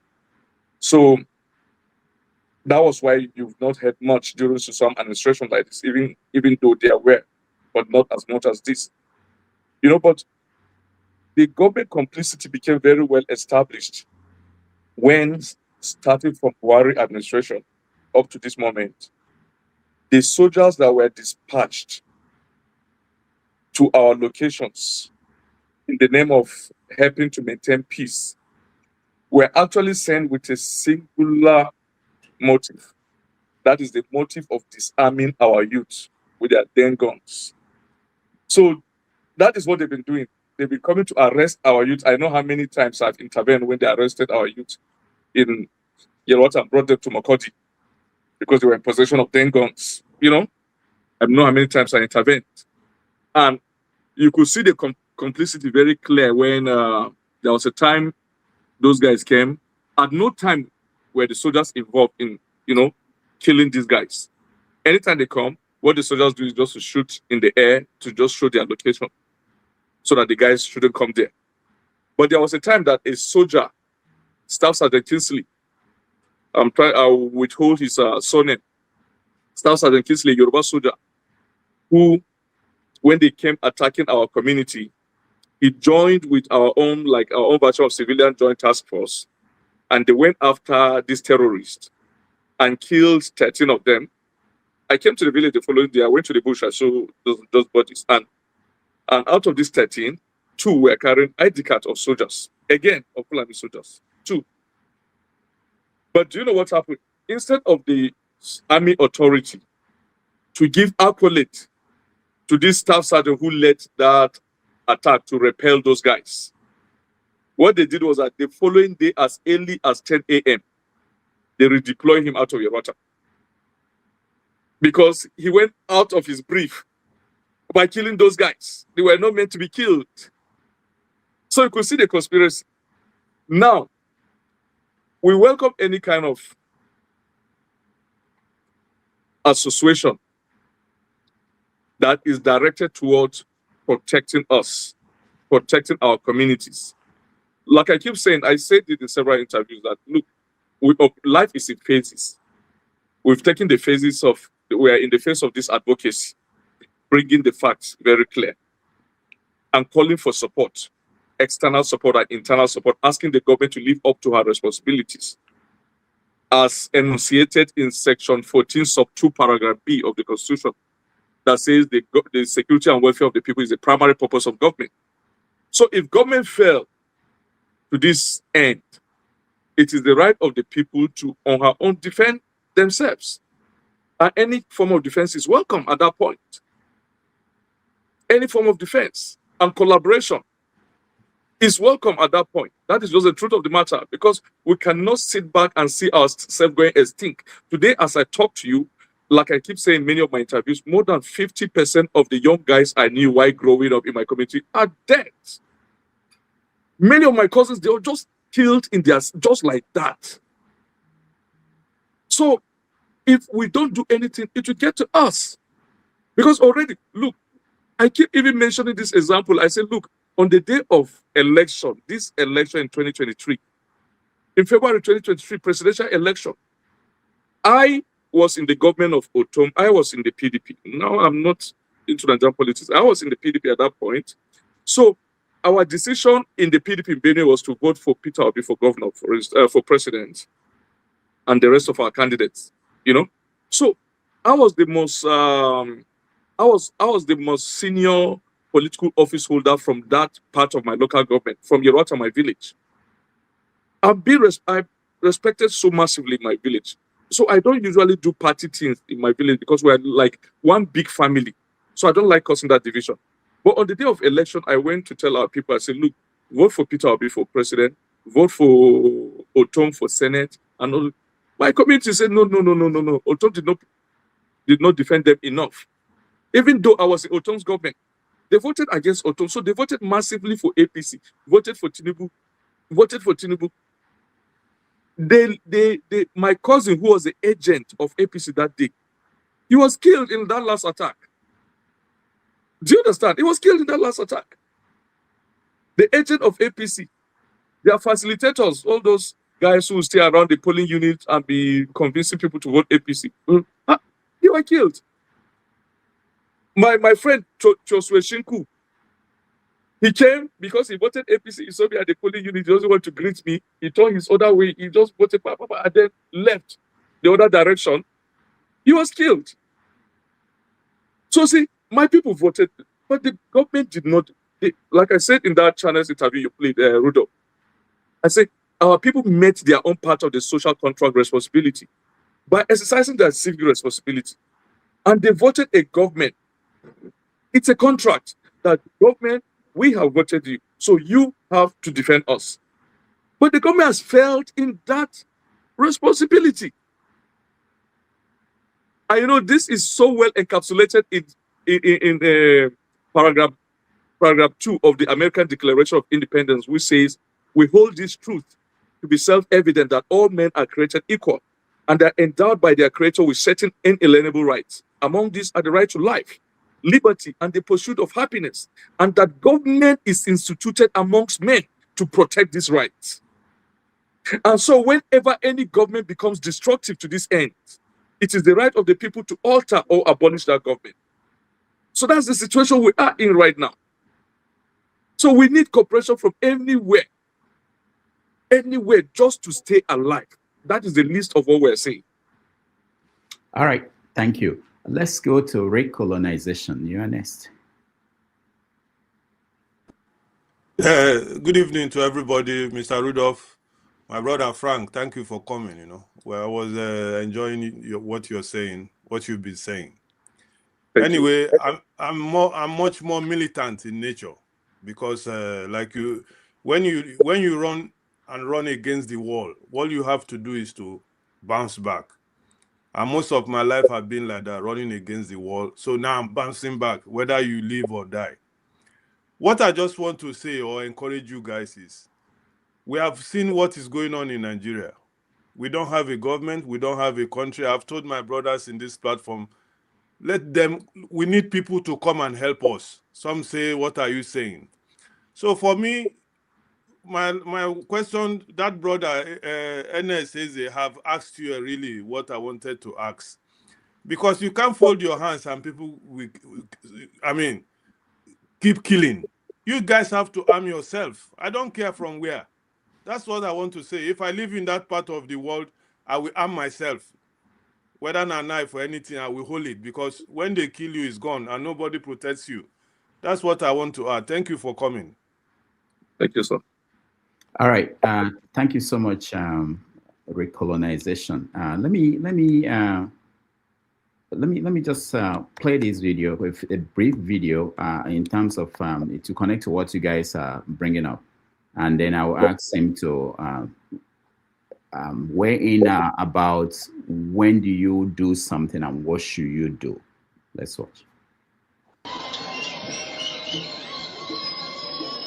Right now,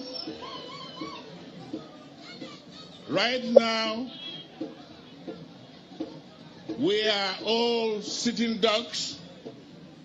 These people are armed to the teeth with all sorts of weapons of mass destruction, and we don't have them. But we have the numbers, and the land belongs to us. They are trying to recolonize us and take over our land. Can I allow you to defend yourselves?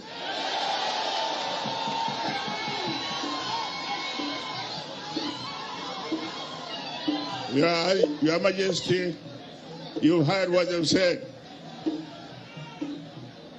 You must then unite our people. A lot of the attacks that I got was from our people. They said I told them to defend themselves. I didn't give them arms. I will not give you arms. Find out how these people who have it got it. All right, that was T.Y. Danjuma. He's been an advocate for self-defense for the people of the middle belt, and the people there, they have a lot of retired army officers. They don't like people with experience in military operations, and he said exactly almost all the things that we hear from people from the middle belt when they come up to talk about the situation there. What are the challenges? Why is that very, very difficult, especially when they are part of almost all the governments we've had in Nigeria? They were in PDP, they were in APC, now everybody's going to APC. Why is that difficult to get to that point where self-defense will be something that they can advocate for themselves? I went to Benue and I went to see somebody, and they had, it's a business, they had this guy with a small gun, you know, and I looked at the guy and I said, if the militia, the bandits, or they come, that gun cannot, that guy will run away. But is that the best? Rudolph, it seems you guys don't get what I've been saying here. See, right now in my phone, I have a picture that I took in 2014 with our young guys, well armed. They're well armed. You see them with those guns, about 20 of them in 2014, February 2014. They were in our forest. They were guarding our community. You know, because that was when this thing started becoming frequent. That year, that was when it started becoming frequent, you know, when they brought out those foreign jihadists and placed them in our forest all over. So, do you know, out of all those guns, all were seized by the military. I told you something here, maybe you did not observe. I say, look, the military detachment in many of these communities in Benue State, their singular responsibility is to disarm our people. So when a military, like in my council ward, military are stationed in 4 places. In my council ward, my council is called Guma local government, which is one of the epicenter of this killing. Guma, the local government bordering Nasarawa State. That's my local government. It has 10 council ward. My council ward is called Niev Council Ward, the biggest council ward. In Niev Council Ward, the military are stationed in 4 communities. 1, Yerwata. 2, Ude, our ward headquarters. 3, Ukoho. 4, Otesi. In these 4 places. Now, their responsibility there majorly is to disarm. And the moment the military is placed there, they know where these arms are. Because often these guys come to attack our communities. Then these boys go out with the arms to fight off these terrorists. That is when the military begin to, okay, as the fight is going on, that's when they begin to disarm our guys. But when our boys just return back from where they go to accost these terrorists, and then from their intelligence, with local modes too, we always tell them that this is where the arms are. So that is how they disarmed us. They disarmed us completely. And so today, if you get an arm there, they will still know where their arm is. They will just go. That is what they've been doing, and that establishes the conspiracy here. It says, look, the conspiracy in the Middle Belt is so thick.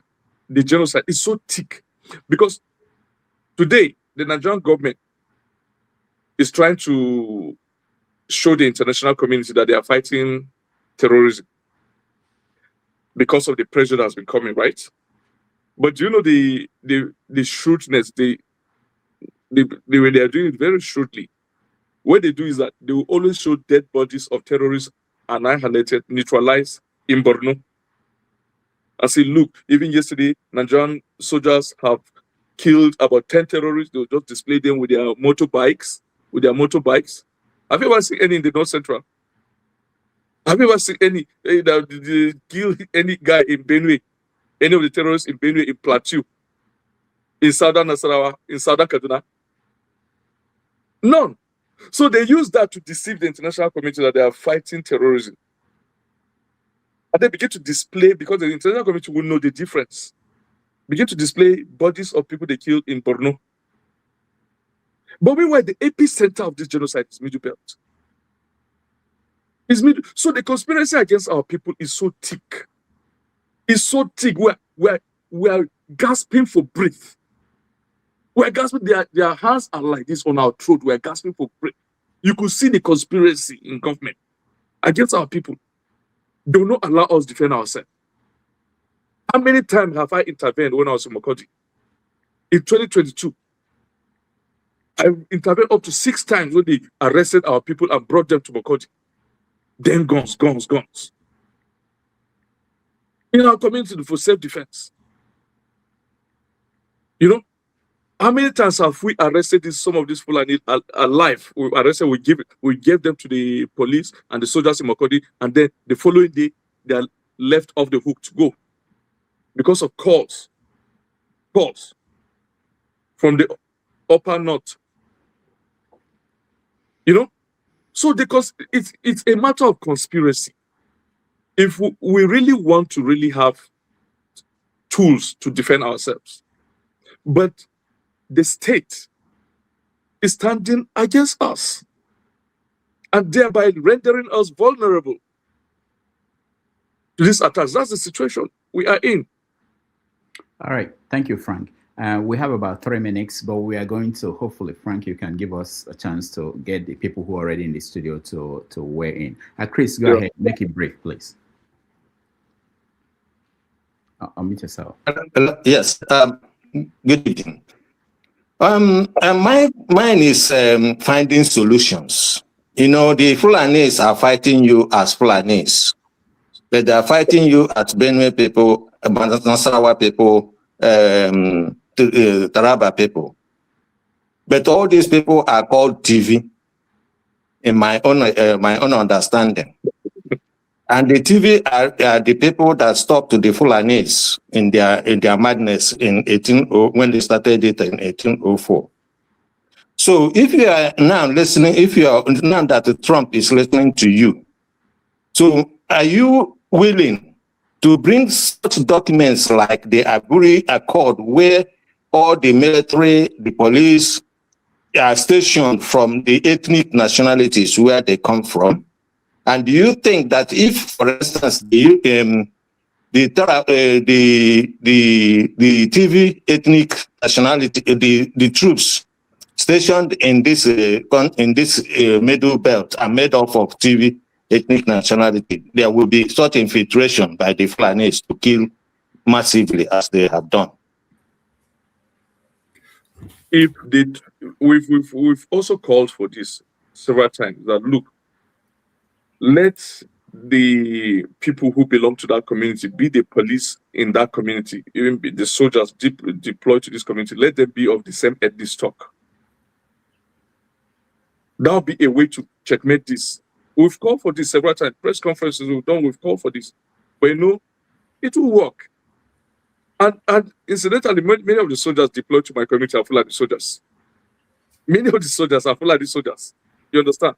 So you could see it is so deliberate. You are fighting a demagogue, you know. So that could have been the solution, what you suggested. That could have been the solution, but the truth of the matter, like I said, we've called for it several times. And it is not only TIF that is affected, actually. TIF are majority in Benue, but Idoma communities have also been affected majorly. Like the killing in Agatu, you were aware of over 500 that were killed in Agatu about around 2017. About 500 in one night in Agatu. Agatu is Idoma. Even last week, they killed in 2 Idoma communities, in Otukpo local government and Ohimin local government. They'll be killing in plateau communities, affecting Birom, Chala, Magavul, you know, in Riom local government, in Mangu local government, in Bokos local government, in Bankin Laji local government, just south, just east. They've been killing the Jaba people and the Kachia people in southern Kaduna, and the Kataf people from Zango Kataf to Kafanchan to Kajuru to Jama local government in Kaduna State. They've been killing T people in Taraba, T people in Nasarawa, and now even the other ethnic minorities in Nasarawa who have been aligning themselves with this Fulani just because of their common hatred, mutual hatred for the T. They become also praise to these guys now. These guys have started kidnapping them. You know, so these are guys you cannot give refuge to. So these are the communities. So it's not only TV. Yeah, we stopped their progression southward. We are a tribe of warriors, like you know. We stopped the jihad this side of the valley, you know, and then we also constitute some of the highest number of soldiers in the British frontier during the Second World War. Soldiers, my maternal grandfather was involved, right? He went all the way to Burma and Malaysia today, to fight for the British. And then during the Civil War, the bulk of the Nigerian infantry soldiers were from the Middle Belt. You could not even figure out one Fulani soldier that was so remarkable in that war. They have Middle Belt soldiers of Tiv, Idoma, and Plateau, especially Angas and Lantan soldiers. You know, so we're from a tribe of warriors. So when you give us a level playing field with these people, we'll just finish them within a day. And so that is why they have to tie our arms behind our backs and expose us to vulnerability. So that is, it's calculated and it's designed by the state. All right, thank you. Let's go to comparable facts. No, I was here before him. I think you jumped me. I was here before him. Okay. Can I hold on? Go ahead, comparable facts. You want me to go ahead? Yeah, go ahead. Am I being sidelined or what? Greeting everybody. Greeting Mr. Otto. I've had an interaction with you and impression. It's nice to have you on the platform. Yeah, thank you so much, sir. Thank you very much. So my question, I'm just going to go straight to the question. Yeah, what are the main drivers behind this attack? Is it religious, extremist, or land or government failure, or combination of both? Lastly, to my data, why Gowon has not been speaking? Thank you very much. Okay, so it's a combination of all. It's a genocide. What's the purpose of the genocide? Religious domination and ethnic domination. And how do you dominate? You take over people's land. So it's a combination of all. You take people, and that is why, like I said in an earlier answer, there are 2 major associations in Benue State that were in the forefront of this fight. And one of the associations is called Movement Against Fulani Occupation. It's about occupation. That's MAFO. Then the other is Vanguard Against Tiv Massacre, the massacre of the people. So you have to massacre, you have to kill them en masse, Then they move, then you occupy. And so when you occupy, you practice your religion, your new religion that you brought to that land. That is the summary of what's happening. So for Gawan, I don't know, because I'm not close to him. I don't know much about him. The fact of the matter is that I know he's very old now. All right, thank you. Comparable facts. Welcome. All right, can I go ahead? Thank you. Thank you. Good to see you, Mr. Frank. I don't know if I got the name right. Yeah, thank you. Thank you. You see, while you are responding to one of our brothers here, you were calling for help. You were calling for collaborations in order to fight off these menace that we find ourselves in. And you see, I'm not good at sugarcoating things, so sometimes I need to call names, right? How to fight off these Fulani Islamic terrorists. I don't think you need to sit down, fold your hands, and be calling for help. You need to go out there to work with others. Nigeria generally is suffering from this problem, but we still have some other people, maybe your proximate neighbors. I think for some certain degree, they are able to stand up these people.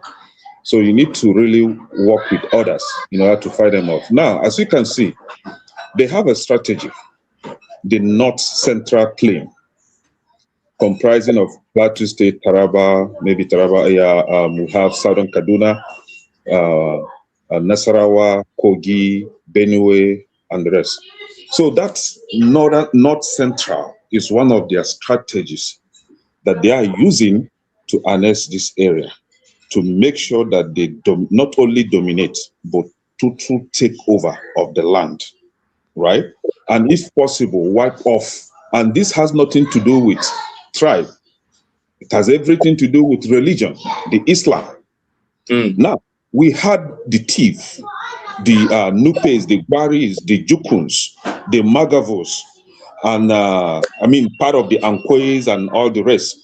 They were able to withstand these people. They withstood them and made sure that they were not conquered when they invaded that area. Today, there's another strategy that they are using is that religion, Islam. Once you give them a position as Megad, before you know it, they become the chief security, they become the chairman of that area, they've taken over the state. So gradually they penetrate like kerosene, right? So in order not to allow these people eat you raw, make sure you guys have to go on a massive sensitization of your people, education of your people, not to let them, even if that person is a thief Muslim, do not allow him to take up any position in your community or your state. That was how they were able to conquer Nasarawa State. We're talking about Doma and all that. I know those places, Lafia, Akwanga, what they call it, even all the way to Plateau, Namu, Shandam, Lantan. I know all those places, but they were able to conquer Nasarawa. Now, they want to use Nasarawa to conquer Benue State. You guys should not give them the chance. Thank God for the people of Plateau State that they've woken up from their slumber and they are now trying to fight them off. Do not allow any Muslim to take up any political position in your area. If not, they will conquer you. You're talking about, we all know about the government complicity, where they are using the soldiers, the police to achieve all this nonsense. We all know this. Can we fight the government? Can we fight the Nigerian soldiers or Nigerian police? No, but we have other strategies to use. Do not give them chance to take up any position. Yes, they know how to rig election.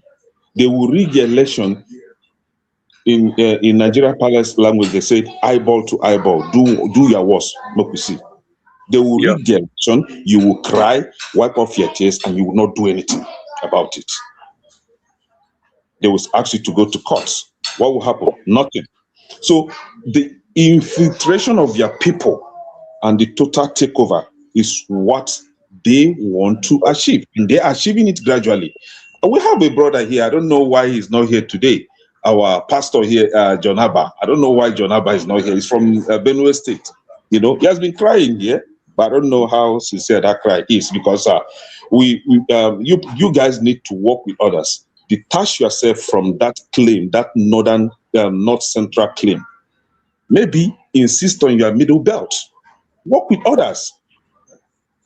What's his name? Buhari was working for them, and now today one old dying man in the name of Atiku is coming over, and you guys think is of any good for your people, provided they are Muslims or Fulani.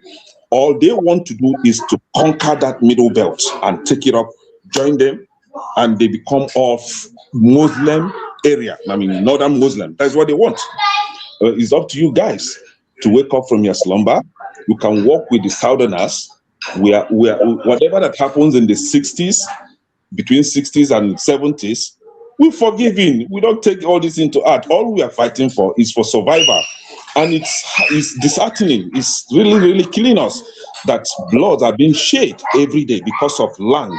The same land that you and I will be buried in. So maybe if it is that deep, 6 feet, and we are gone, right? You are killing your brothers, killing your fellow human beings because of land. So we on the other part of the country, we are all open hands. We can work together. We can be all southerners, if possible, to fight off these people.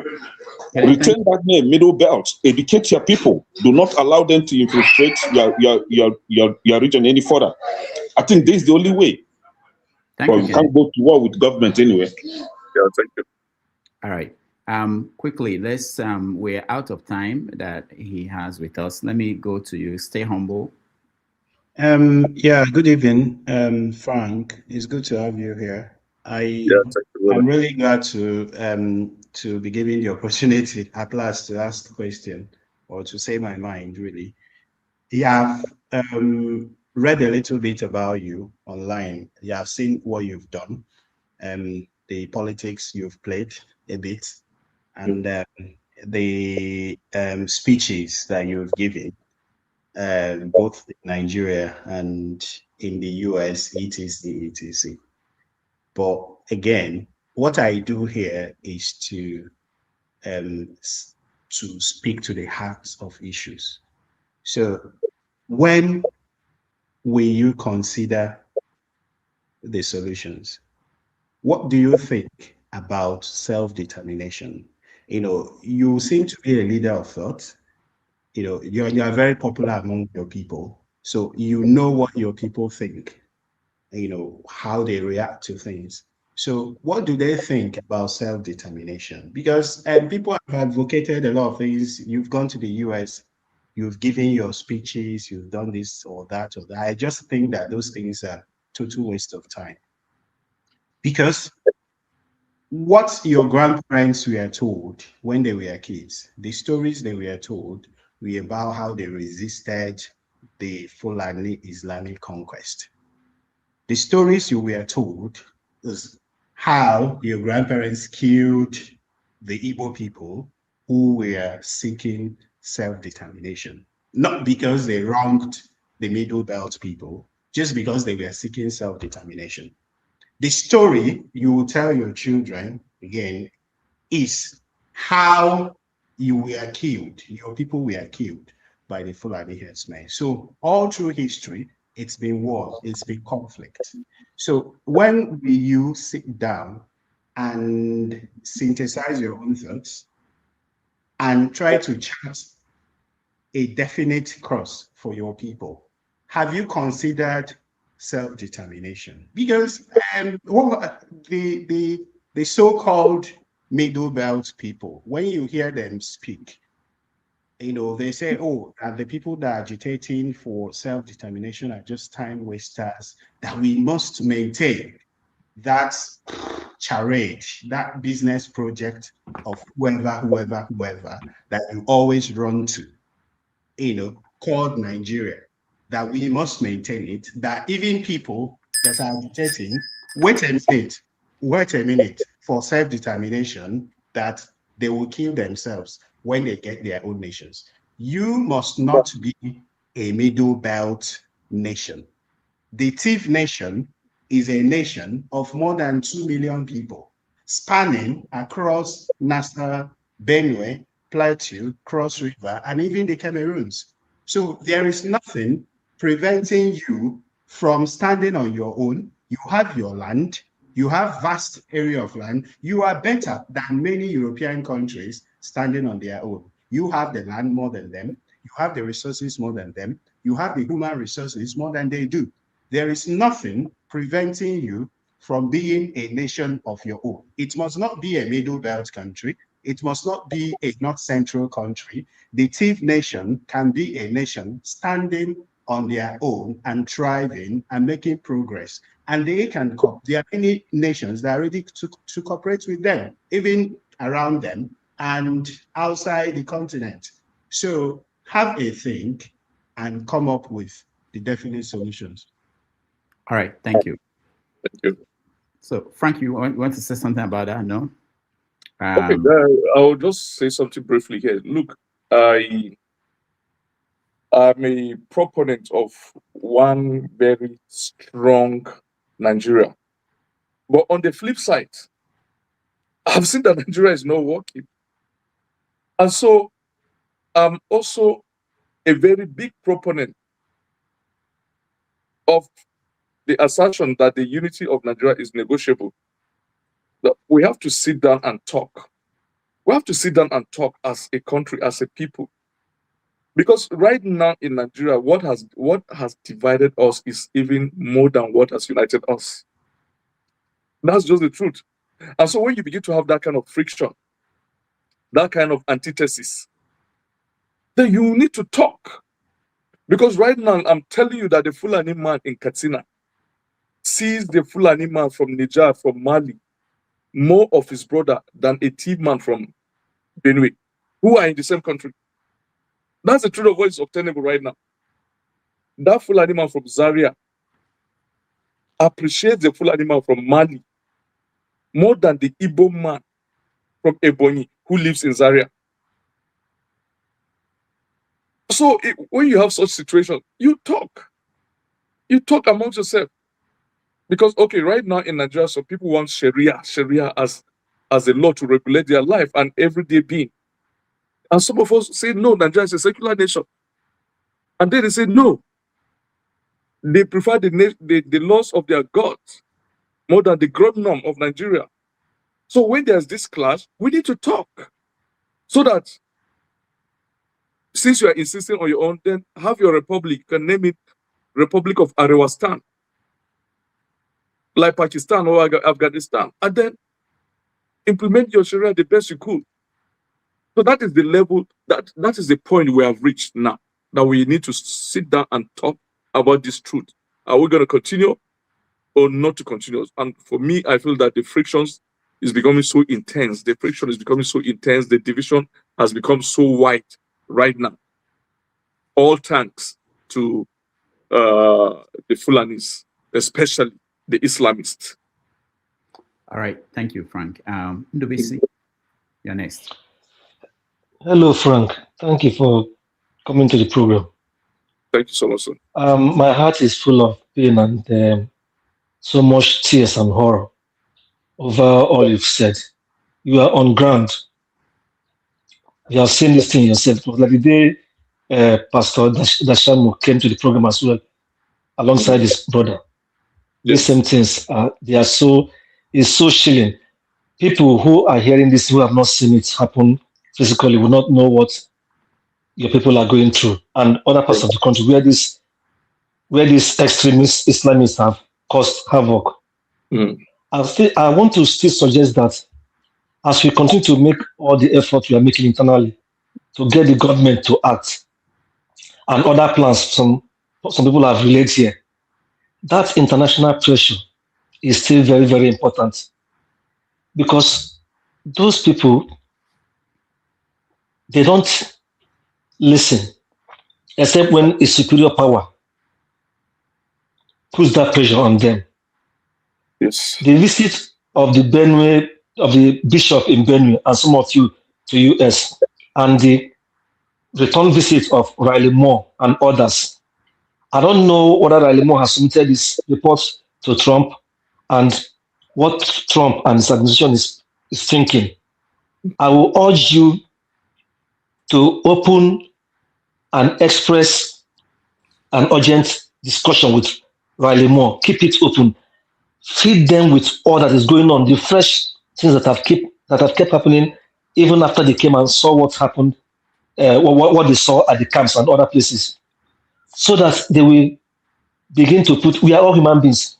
No matter how busy the man in charge of America is, if some people who feel for the Christians and for even moderate Muslims who are being killed as well, if they keep pressuring him, at some point he will take decisive action, and also put pressure on the European Union. Get somebody, there will be somebody that will listen to you guys in the European Union as well, because the external pressure is one of the major things that we bend this government. This is our recalcitrant government that are playing politics with our lives all over. Besides, the military of Nigeria is compromised. I have no doubt about that. There should be a serious X-ray in that military to remove all those elements of these people. But it may not be possible now. But with the pressure from the international community, particularly from the man who has shown interest already, it will work. I urge people to relay these things to Riley Moore. Keep in touch with him. Whatever government wants to call it, maybe sabotage or what, that is their business. Because lives, the people that are still alive, and they need to remain alive. As we are speaking now, we don't know which one will happen the next time. It's a very serious thing. Please keep in touch with Riley Moore now, and begin to put pressure on them as well, so that they can tell the man at the White House and his men to take action to save lives. Thank you. Thank you. All right. Thank you, NDBC. We are doing exactly what you've just said here. You've just asked us to do. We've been doing that. We are keeping in touch with many of these congressmen.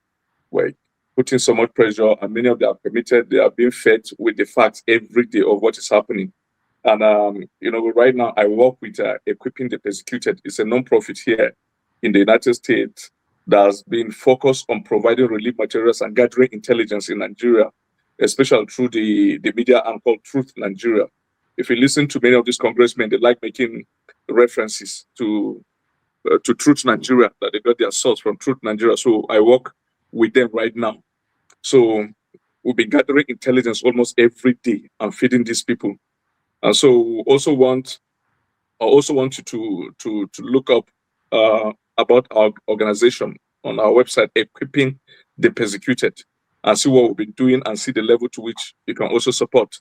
So that is what we're doing, because we're generating all these things almost every day and feeding the Congress and policymakers here, and even our contacts at the State Department in Washington, D.C. All right. Thank you, Ndubisi. Frank, I don't know. I have two more people. They were not here when I said the people who were in the studio. So it's up to you. I know you have to go. It's over 20 minutes beyond the time you said. If you can take them together. Yes. So if you can, it's 1:31, 1:23 here. That's Central Standard Time, Yeah. So if we can stop at 1:30 in the next 7 minutes. Okay. Yeah. All right. Very good. So what I think will help is let them ask you questions, make their comment and questions. You can take it together, so it will be faster. So X0. Yeah. Good evening, and good evening, Dr. Rudolph. Thank you for this wonderful guest. This is the kind of guest we really appreciate. Thank you, bro. Good evening from here, Mr. Frank. Yes, I followed some of your speeches in the US, and I followed you a bit. And I was really happy that you did what you did. You were very fluent and you were very concise with your point. I wondered why. I wanted to know your opinion, anyways. What do you think about people like Nnamdi Kanu? That's one. And two, I wanted to know your opinion about the Christian Belt. I don't know if you noticed that your area of the country and the South have shared values of the Judeo-Christian values. I was wondering, why there was no connection in the speeches made. Because if you see what happened to you, it didn't just start today. It's centuries long planned, and it will not stop. And you have to understand the opportunity you have. There's an opening you have, which is Donald Trump, and he might not be there in the next 4 years. Who knows which party will come in and they will reverse everything you've done. I was wondering why there was no connection with what's happening in your area and what's happening in the Southeast. Southeast is now highly militarized, meaning that after dealing with you guys, the Southeast is next. And of course, we see what's happening in Southeast today, that they are unaliving a lot of people there, just like your people, I was expecting that there was going to be, that symbiosis, that nexus between the Southeast and your own zone, because your Southeast is 100% even Catholics, and then your zone is the same. You guys have a lot more in common. I thought this would have been a fine opportunity to ask for a two-state solution. That is what Trump and his ilks will gladly come in for you for. But like I said, it's just a question. All right, thank you. And then let's hear from Paul, and then you can take the two together. Paul, welcome to the show.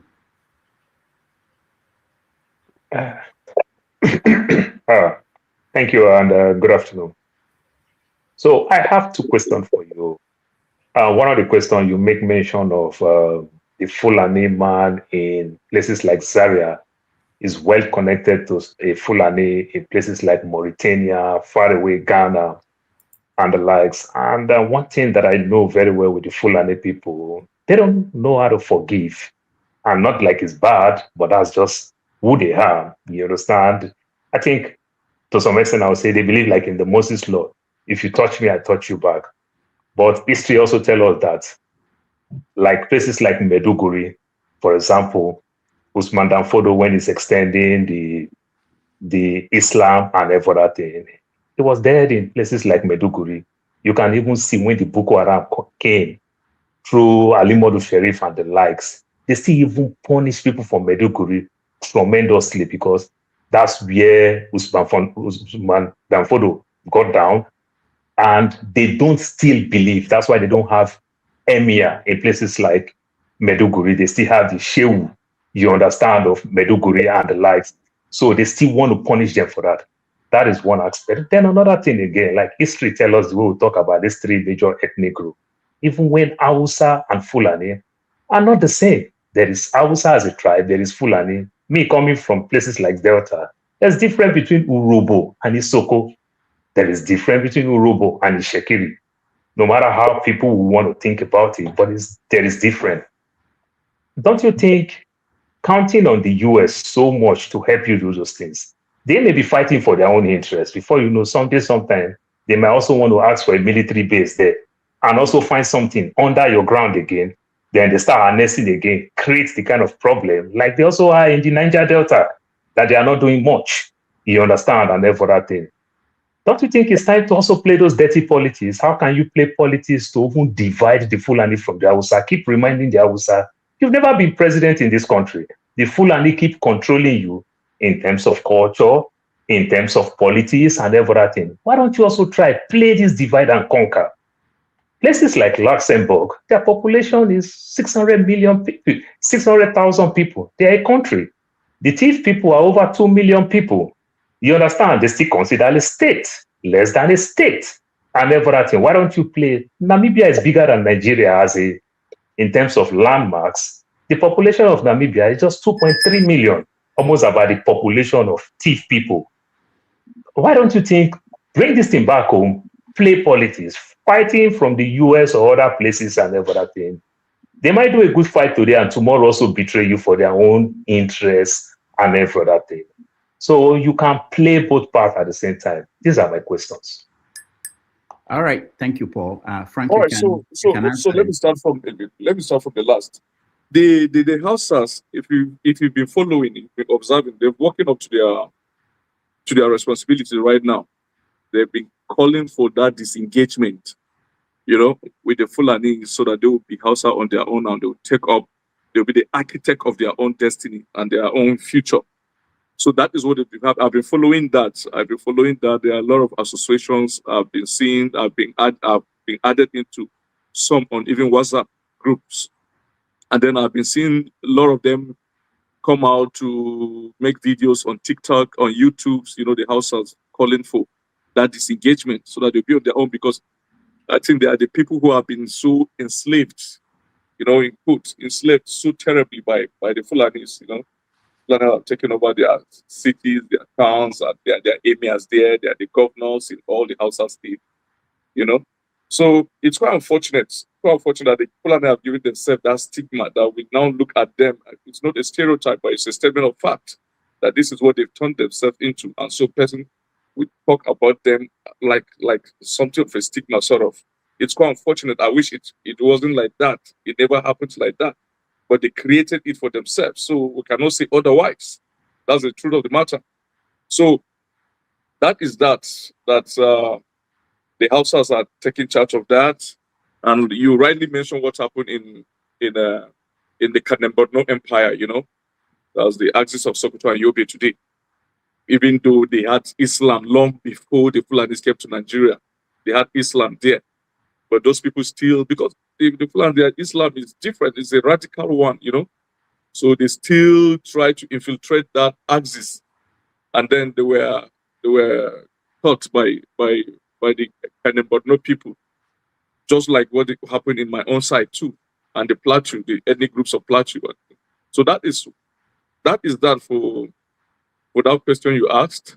And then I'll go to the guy who asked me about Nnamdi Kanu. I sympathize with Nnamdi Kanu. I sympathize with his plight, because you could see a gross injustice being perpetrated on a Nigerian, right, who just exhibited his right of calling for self-determination. Because look, a referendum is a right. If someone calls for a referendum, it's a right. You have to listen to him, because what gave rise to all this is injustices.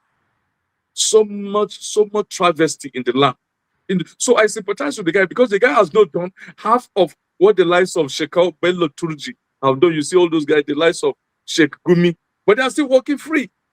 So you could see that the injustice, I really love injustice. I hate injustice with the depth of my heart. And what is happening to the young man is a different color of injustice.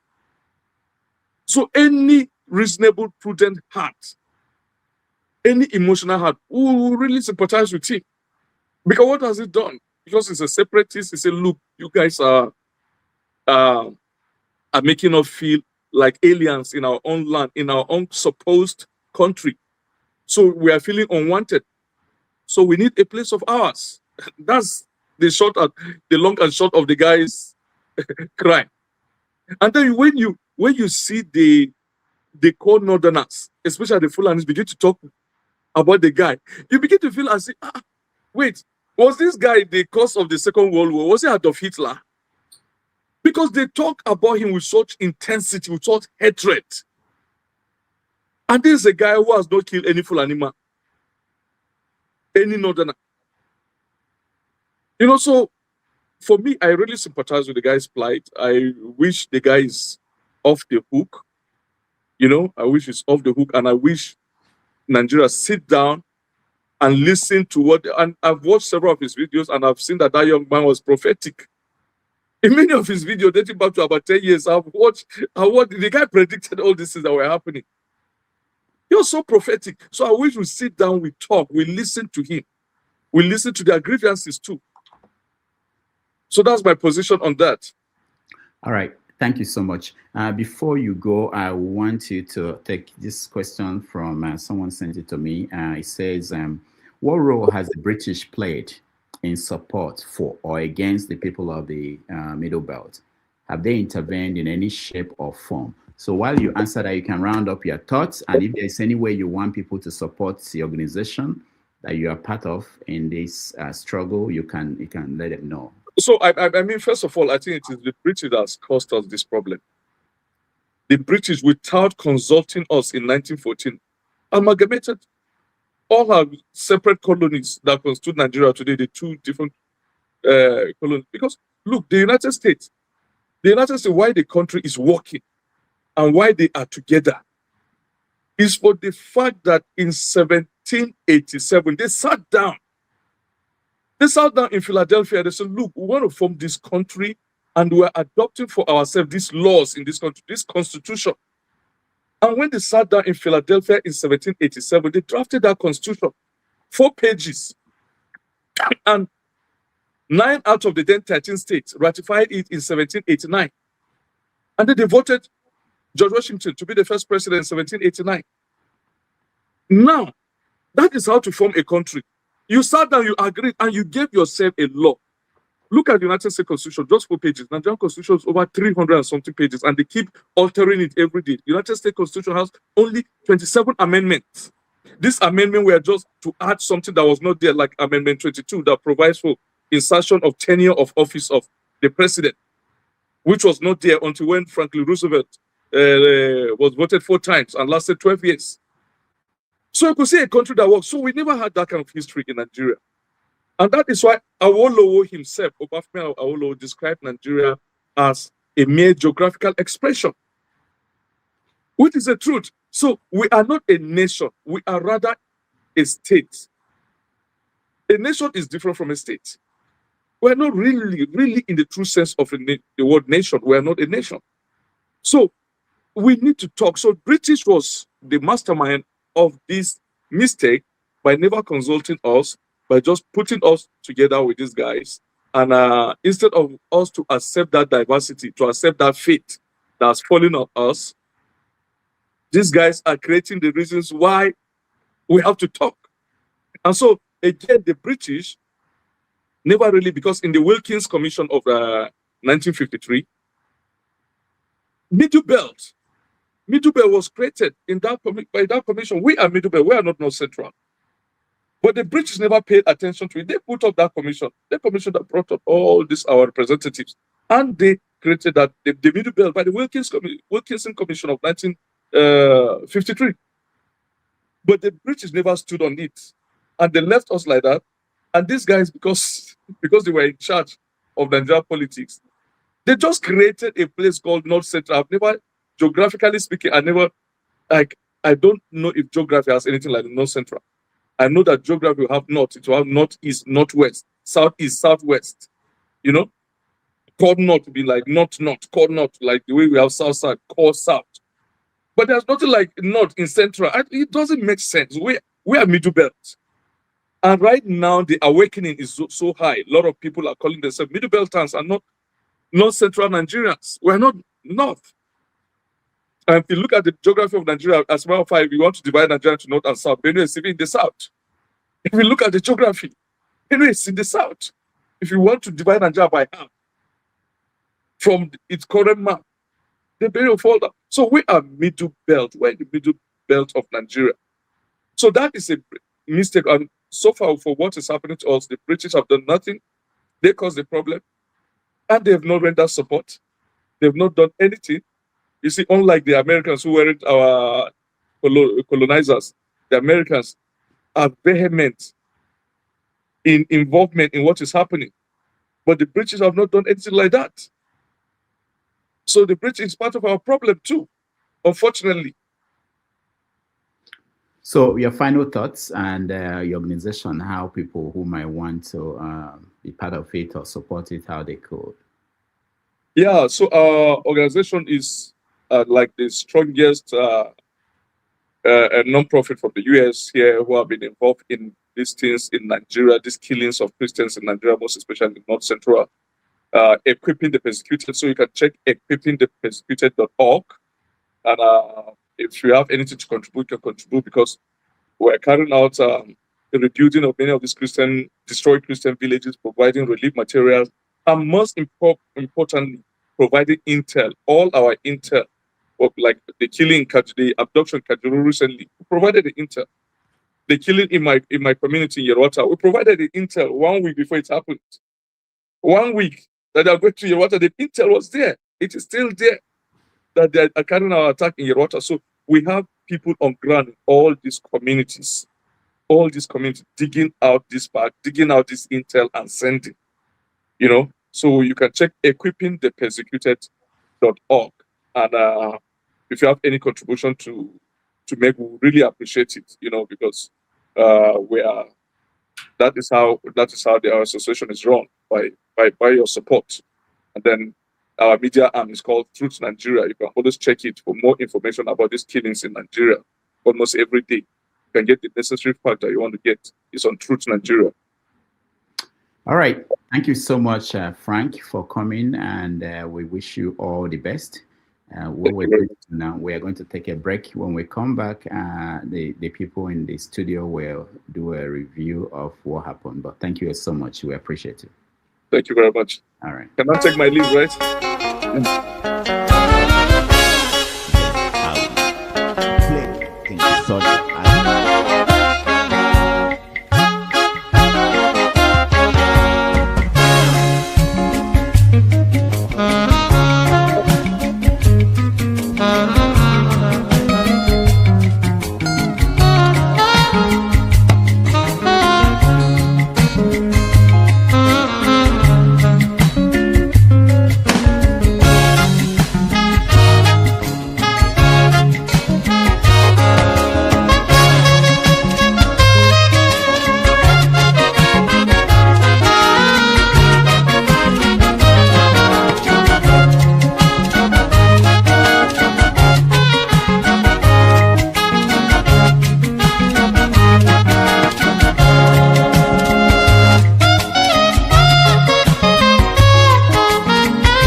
All right, welcome back, everybody. Thank you so much for joining us. I appreciate all of you. Those on the comment section, those at home, thank you. I hope you enjoyed our conversation with Frank on the genocide going on in Nigeria. For tomorrow's 90 Minutes Africa, we are going to have Professor Chidon Nkalo will join us for 3 hours. So if you have the chance and you can be part of it, we'll welcome you tomorrow at 12:30 p.m. New York time, 6:30 p.m. in Nigeria. All right, we have about 17 minutes left. So we try to use it to do a recap or preview of what you had. I know that there was somebody who, I think it's Chisco or somebody, he was driving. That was why we didn't bring you in. So part of our rule here is that we don't bring you in when you are driving. So just so you know. All right, let me get first. Maybe I'll hear from KJ. KJ was the one that facilitated this guest. So it's very important that I mention that, because sometimes people tell me they wanted somebody to be our guest. You know, if you do a little, reach out, it will help to make it possible. So KJ, thank you so much for doing the networking involved in this, bringing this guest. So I'll let you have your say before we get to other people. but we have, just bear in mind, we have just 17 minutes. The traditional have your say 247 will be on after this, and I believe that forefathers will be host. Okay, go ahead, KJ. Okay, thank you again, Rudolph. Not necessary to say, and I'm facilitator. Okay, Frank is someone I've known for a while, and or I've known. We all grew up in the same area, but we never really got to be friends, you know. So till you know, sometime that I started seeing him here, and I reached out. Now, but he has laid out. He is a participant. He has relatives, friends who have taken part or who are no longer here with us today because of these activities we are talking about here.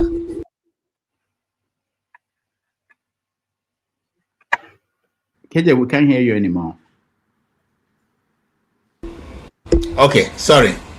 Sometimes when we come here to talk about it, it looks as if we're just crying wolf, wolf when there's no wolf.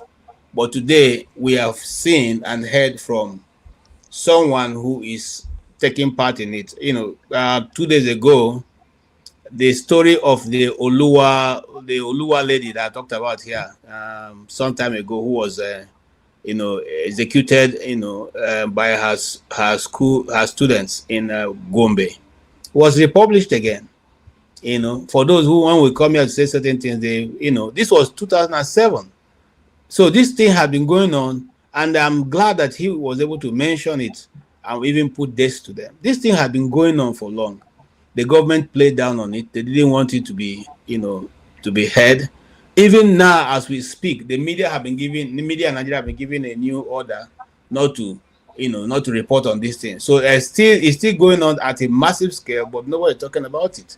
So this when people like that speak, they bring you to the picture because they have taken part in those things and they've seen it happen live. Their relatives and friends have been involved. And so today, again, is another of those days that we are able to listen to somebody who have been part of and parcel of that. And I'll say this finally. There is a passage of land between Kuje, if you know Abuja very well. That passage of land is it comes from Abuja all the way to Sambisa Forest. Okay? That passage of land goes from there all the way to Sambisa Forest. If you know Abuja very well, if you know where the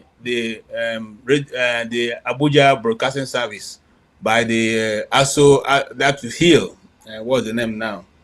ASO Radio. Now, by that hill, that bush there, you can actually take that bush and walk through the bush all the way to Sambisa. In fact, it can take you even to Cameroon. The question the security agencies have asked, and those who have written reports on that, is why does government allow such a thing to exist? It's like a forest. You jump into it, it will just keep taking you. You cross road here and there. Just once or twice you cross the road, and you enter that one in Kuje, you know, just by the prisons. It will take you all the way, Nasarawa, all the way through the bush, all till you get to those places. These are the hideouts that these individuals use to go and attack these communities. When they finish, they get back into the bush and they walk all the way to wherever they want to walk to. These things are known. Why government won't deal with it is beyond anybody's you know, guess. If you leave Nasarawa going to Benue, before you get to Yewata, where his village is, there's a big forest, a very big forest that is unmanned. That's the continuation of that same forest I'm talking about. People know that people disappear there and things happen there, but nobody is doing anything about it. So the question is, it is time for us to wake up, just like the last the question they asked. It's time for us to get up and decide whether we want to be a nation or just want to keep playing this thing, you know, this nonsense we are playing, because nobody's going to come and save us. Thank you so much, Rudolph. All right, thank you, KJ. Let's hear from CM. He wasn't part of the conversation, and we will go to you first. CM, go ahead. Okay, thank you very much, Rudolph. Am I coming out clear, I suppose? Yes. Thank you very much. Good evening. Good evening to all of you on the panel, those listening and those on the chat, wherever they may be. Actually, I'm glad that this, when I saw the name, when it was sort of advertised that he will be here. I was quite happy. In fact, I tried all I could to be here, but this is me now. So I didn't meet up quite very well because I have a personal issue to clear. Not really personal, but I consider it a personal issue so that he can be able to debunk the lie. For those that may not know, recently there was a publication in New York Times that the Christmas bombing in Nigeria was based on the conjecture or unverified data sent to the government of United States of America that made Trump to bomb Sokoto. And the chap at the center of it all is from my hometown, Emeka Umar Balase. He is a criminologist, well trained with a master's degree, but in the opinion of New York Times, he's a screwdriver seller, maybe an illiterate trader at Onisha. So that sort of fed into the propaganda of Nigeria and those that are always, in Nigeria, whatever problem that exists in Nigeria, they may keep quiet until the moment they mention Igbo, everything becomes na Igbo man. So I wanted him to sort of give us just let me know his opinion, given the fact that the fact-finding team sent by Donald Trump to Nigeria visited Benue State. They visited the Tortive and the Catholic mission there, and there are a lot of other places, even including the refugee camp. And they based their evidence of Christian genocide not on the opinion of the screwdriver seller, but on incontrovertible evidence that is well nuanced. So I wanted him to sort of, being he's non-Igbo, to come and disabuse the mind of people who always feel that anything in Nigeria, if you do not link Igbo man to it, you haven't started. Take, for instance, some weeks ago, we heard that there was an attempted coup against the government of Alhaji Bola Ahmed Tinubu. The names, the 16 names, none of them resembles that of Nnamdi Kanu, IPOB, or Ndigbo. So the press, the media played it down. 2 or 3 days ago, we now heard that an Igbo Nollywood actor based in Enugu is linked to the coup. Then everybody started, they come and go to social media and see the headline. This is a Nollywood actor who only uses pen and paper. But yet, the generals that did the coup, because they are from the favored side. You see, that's why I'm quite happy that this guy came, but I do not know what he made of, whether he discussed the New York Times publication. So, Rudolph, for what it is worth, I will also plead. Maybe you get back to him. He will be a regular visitor here. Maybe once a month, if we can. We must accommodate him, given the fact that this Christian genocide will tear Nigeria apart, because that is the agenda of United States. Nigeria must be dismembered, albeit by an American. Now, let me end on this and pose this question to everybody. In 1914, a white man joined Nigerians together. And people say it is an act of God.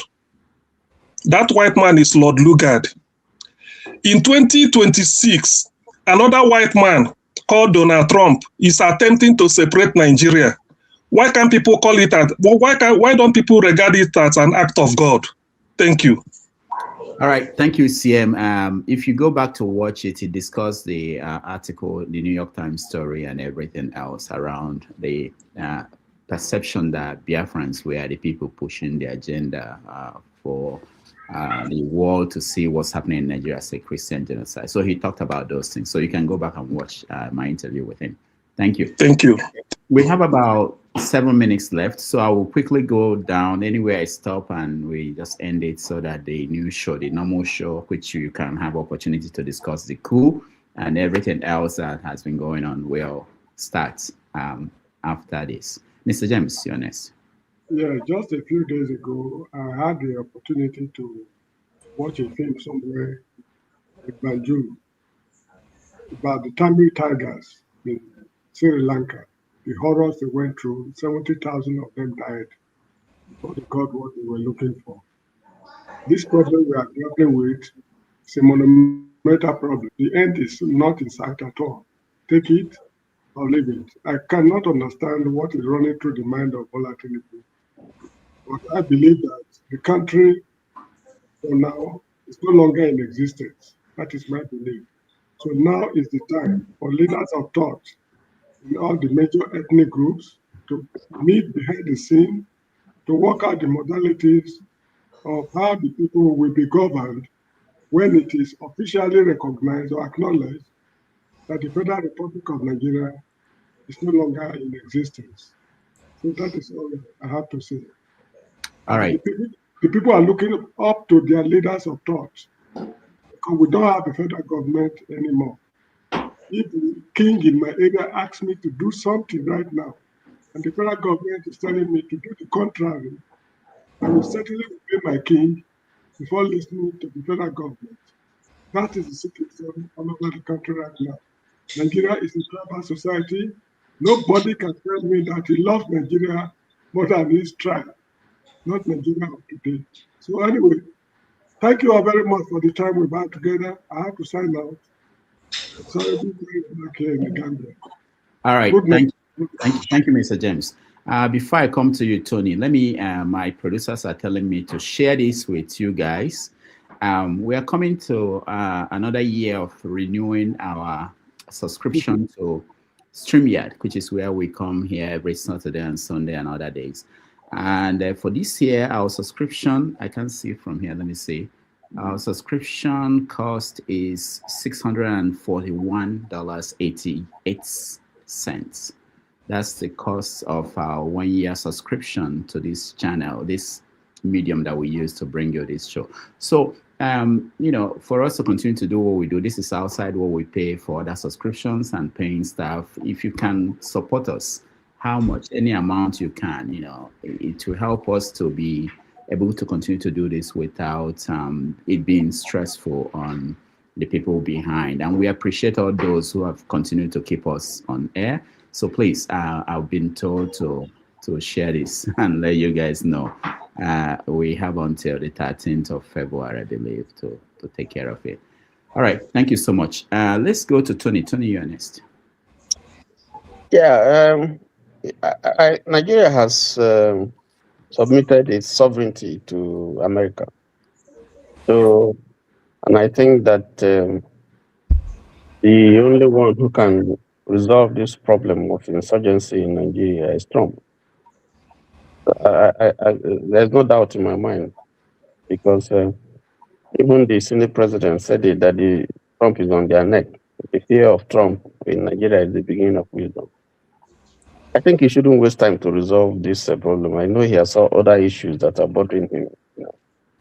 But I think that he has the capacity to resolve this problem, and he should do it fast. Thank you. All right. Thank you. Kene, we have about 3 more minutes. What's your take? Yeah, what else can I say? I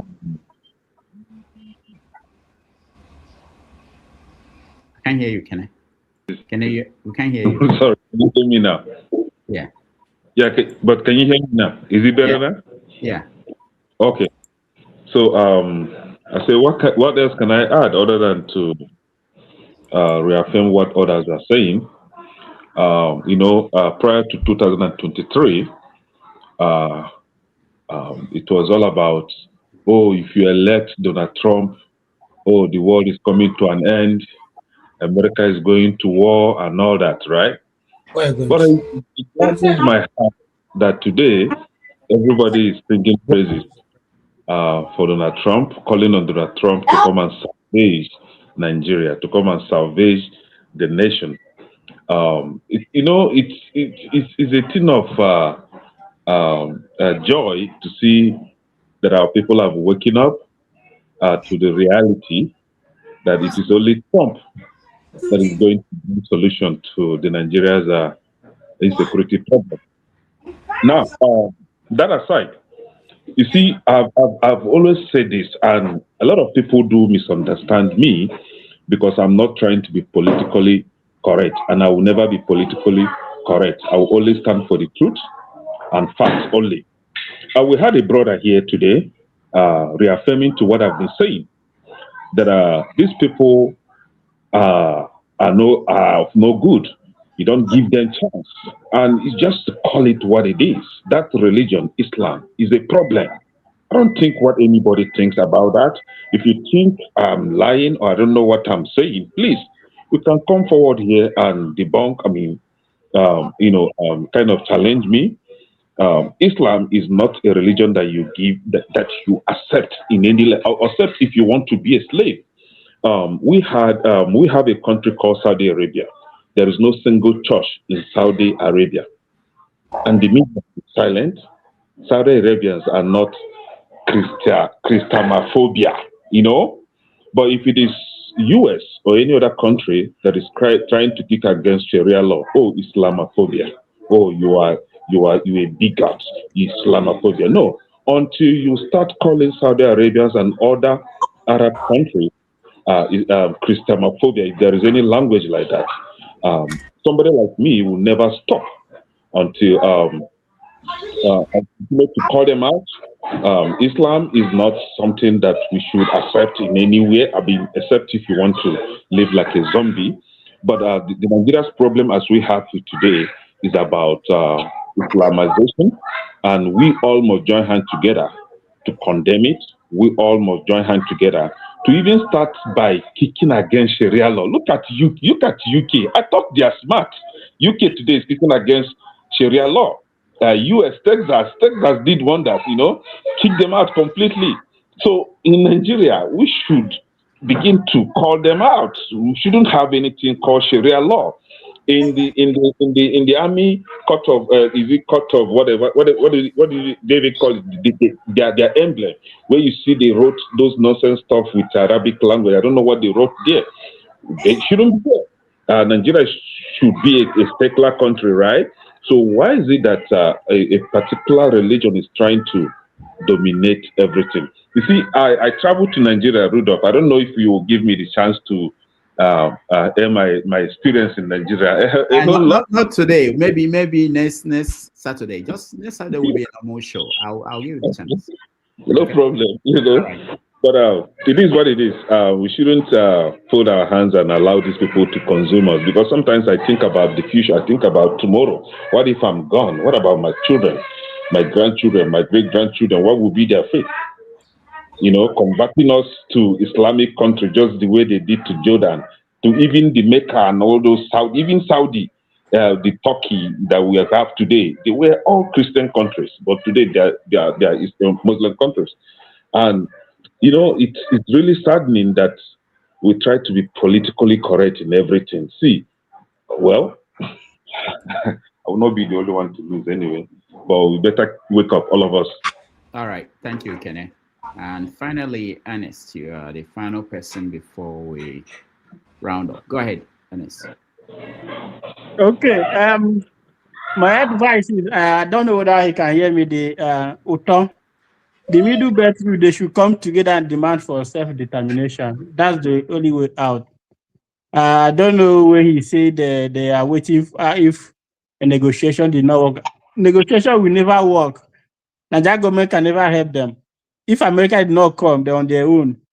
Their best chance is now. Just come out. Both the international community will hear them, demand for self-determination. Then they should partner with IPOB in Southeast. So Nigeria don't cast. Nobody talk about Nigeria again. That's my own advice to them. All right. Thank you, Ernest, and thank you everybody who joined me today for this special edition of Have Your Say 247. Tomorrow on 90 Minutes Africa, we're going to have Professor Chidi Odinkalo. If you can join us at 12:30 p.m. New York time or 6:30 p.m. Nigerian time, we will appreciate that. Let me thank those that supported us today. I want to thank George Blueshell for your support. Oscar Blackstone, thank you so much. Santario, thank you so much for your support. Again, I appreciate all of you, and I hope you will join the next program, which is Have Your Say 247, the original version of it. Is starting immediately. Those who watched at home, thank you so much. I appreciate all of you. And the comments, I received them, and I appreciate all of you. On behalf of my production team, my executive director, and the people behind the scene who are feeding me with information and ideas, I appreciate all of you. Thank you so much, Kenneth, for being here. Miss. Thank you, sir. Mr. James, thank you so much. AJ, thank you for your help in making this show possible. We appreciate you. CM, thank you so much. All right. I will see you guys tomorrow. Thank you, and have a wonderful rest of Saturday. Take care.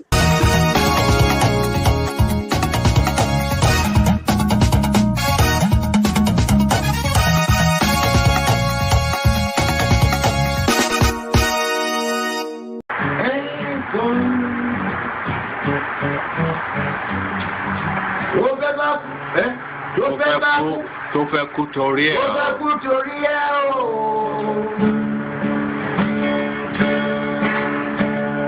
Ọwọ́ ẹni ló ti ṣàánú kọ́. Ayé la bá, ayé la fi sílẹ̀ sí. Lọ́nà èyí yóò. Thank you so much for watching. Thank you. Have you subscribed? Yes, you. Have you subscribed? You. Yeah, before you go, click. It's free. Click.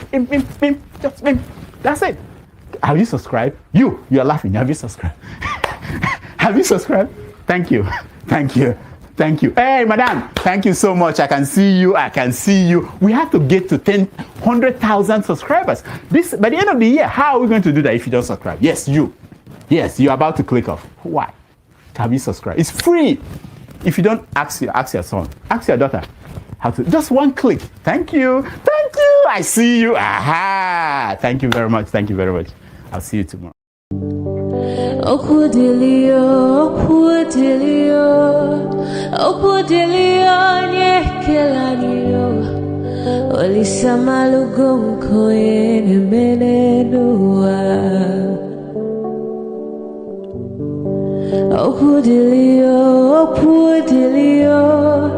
Okudilio, nyekelanio, chukuna malugo yobia diocha. Agaranya chogo kowe bili, agaranya chogo kowe rienio. Owe chuku bezie chuku. Nuche chukwa busigi fegemeo, nuche chukwa busia ifegemelo. Nifo solo ne asi alibazie. Oboye bebe agaranya muliba, oboye wuru agaranya mebibe solia, mano agaranya mua. Oboye afyozi enipakwa. Agaranya chogo kowe bili, agaranya chogo kowe rienio. Oboye chikubezi olisa. Kodili ma, kodili bemo, kodili wakema, kodili wanima. Naino kwane we beluge beluo. Kodili ma, kodili bemo, kodili kemo, kodili heyo. Ibedwe me wane, nikadiezi bohimo.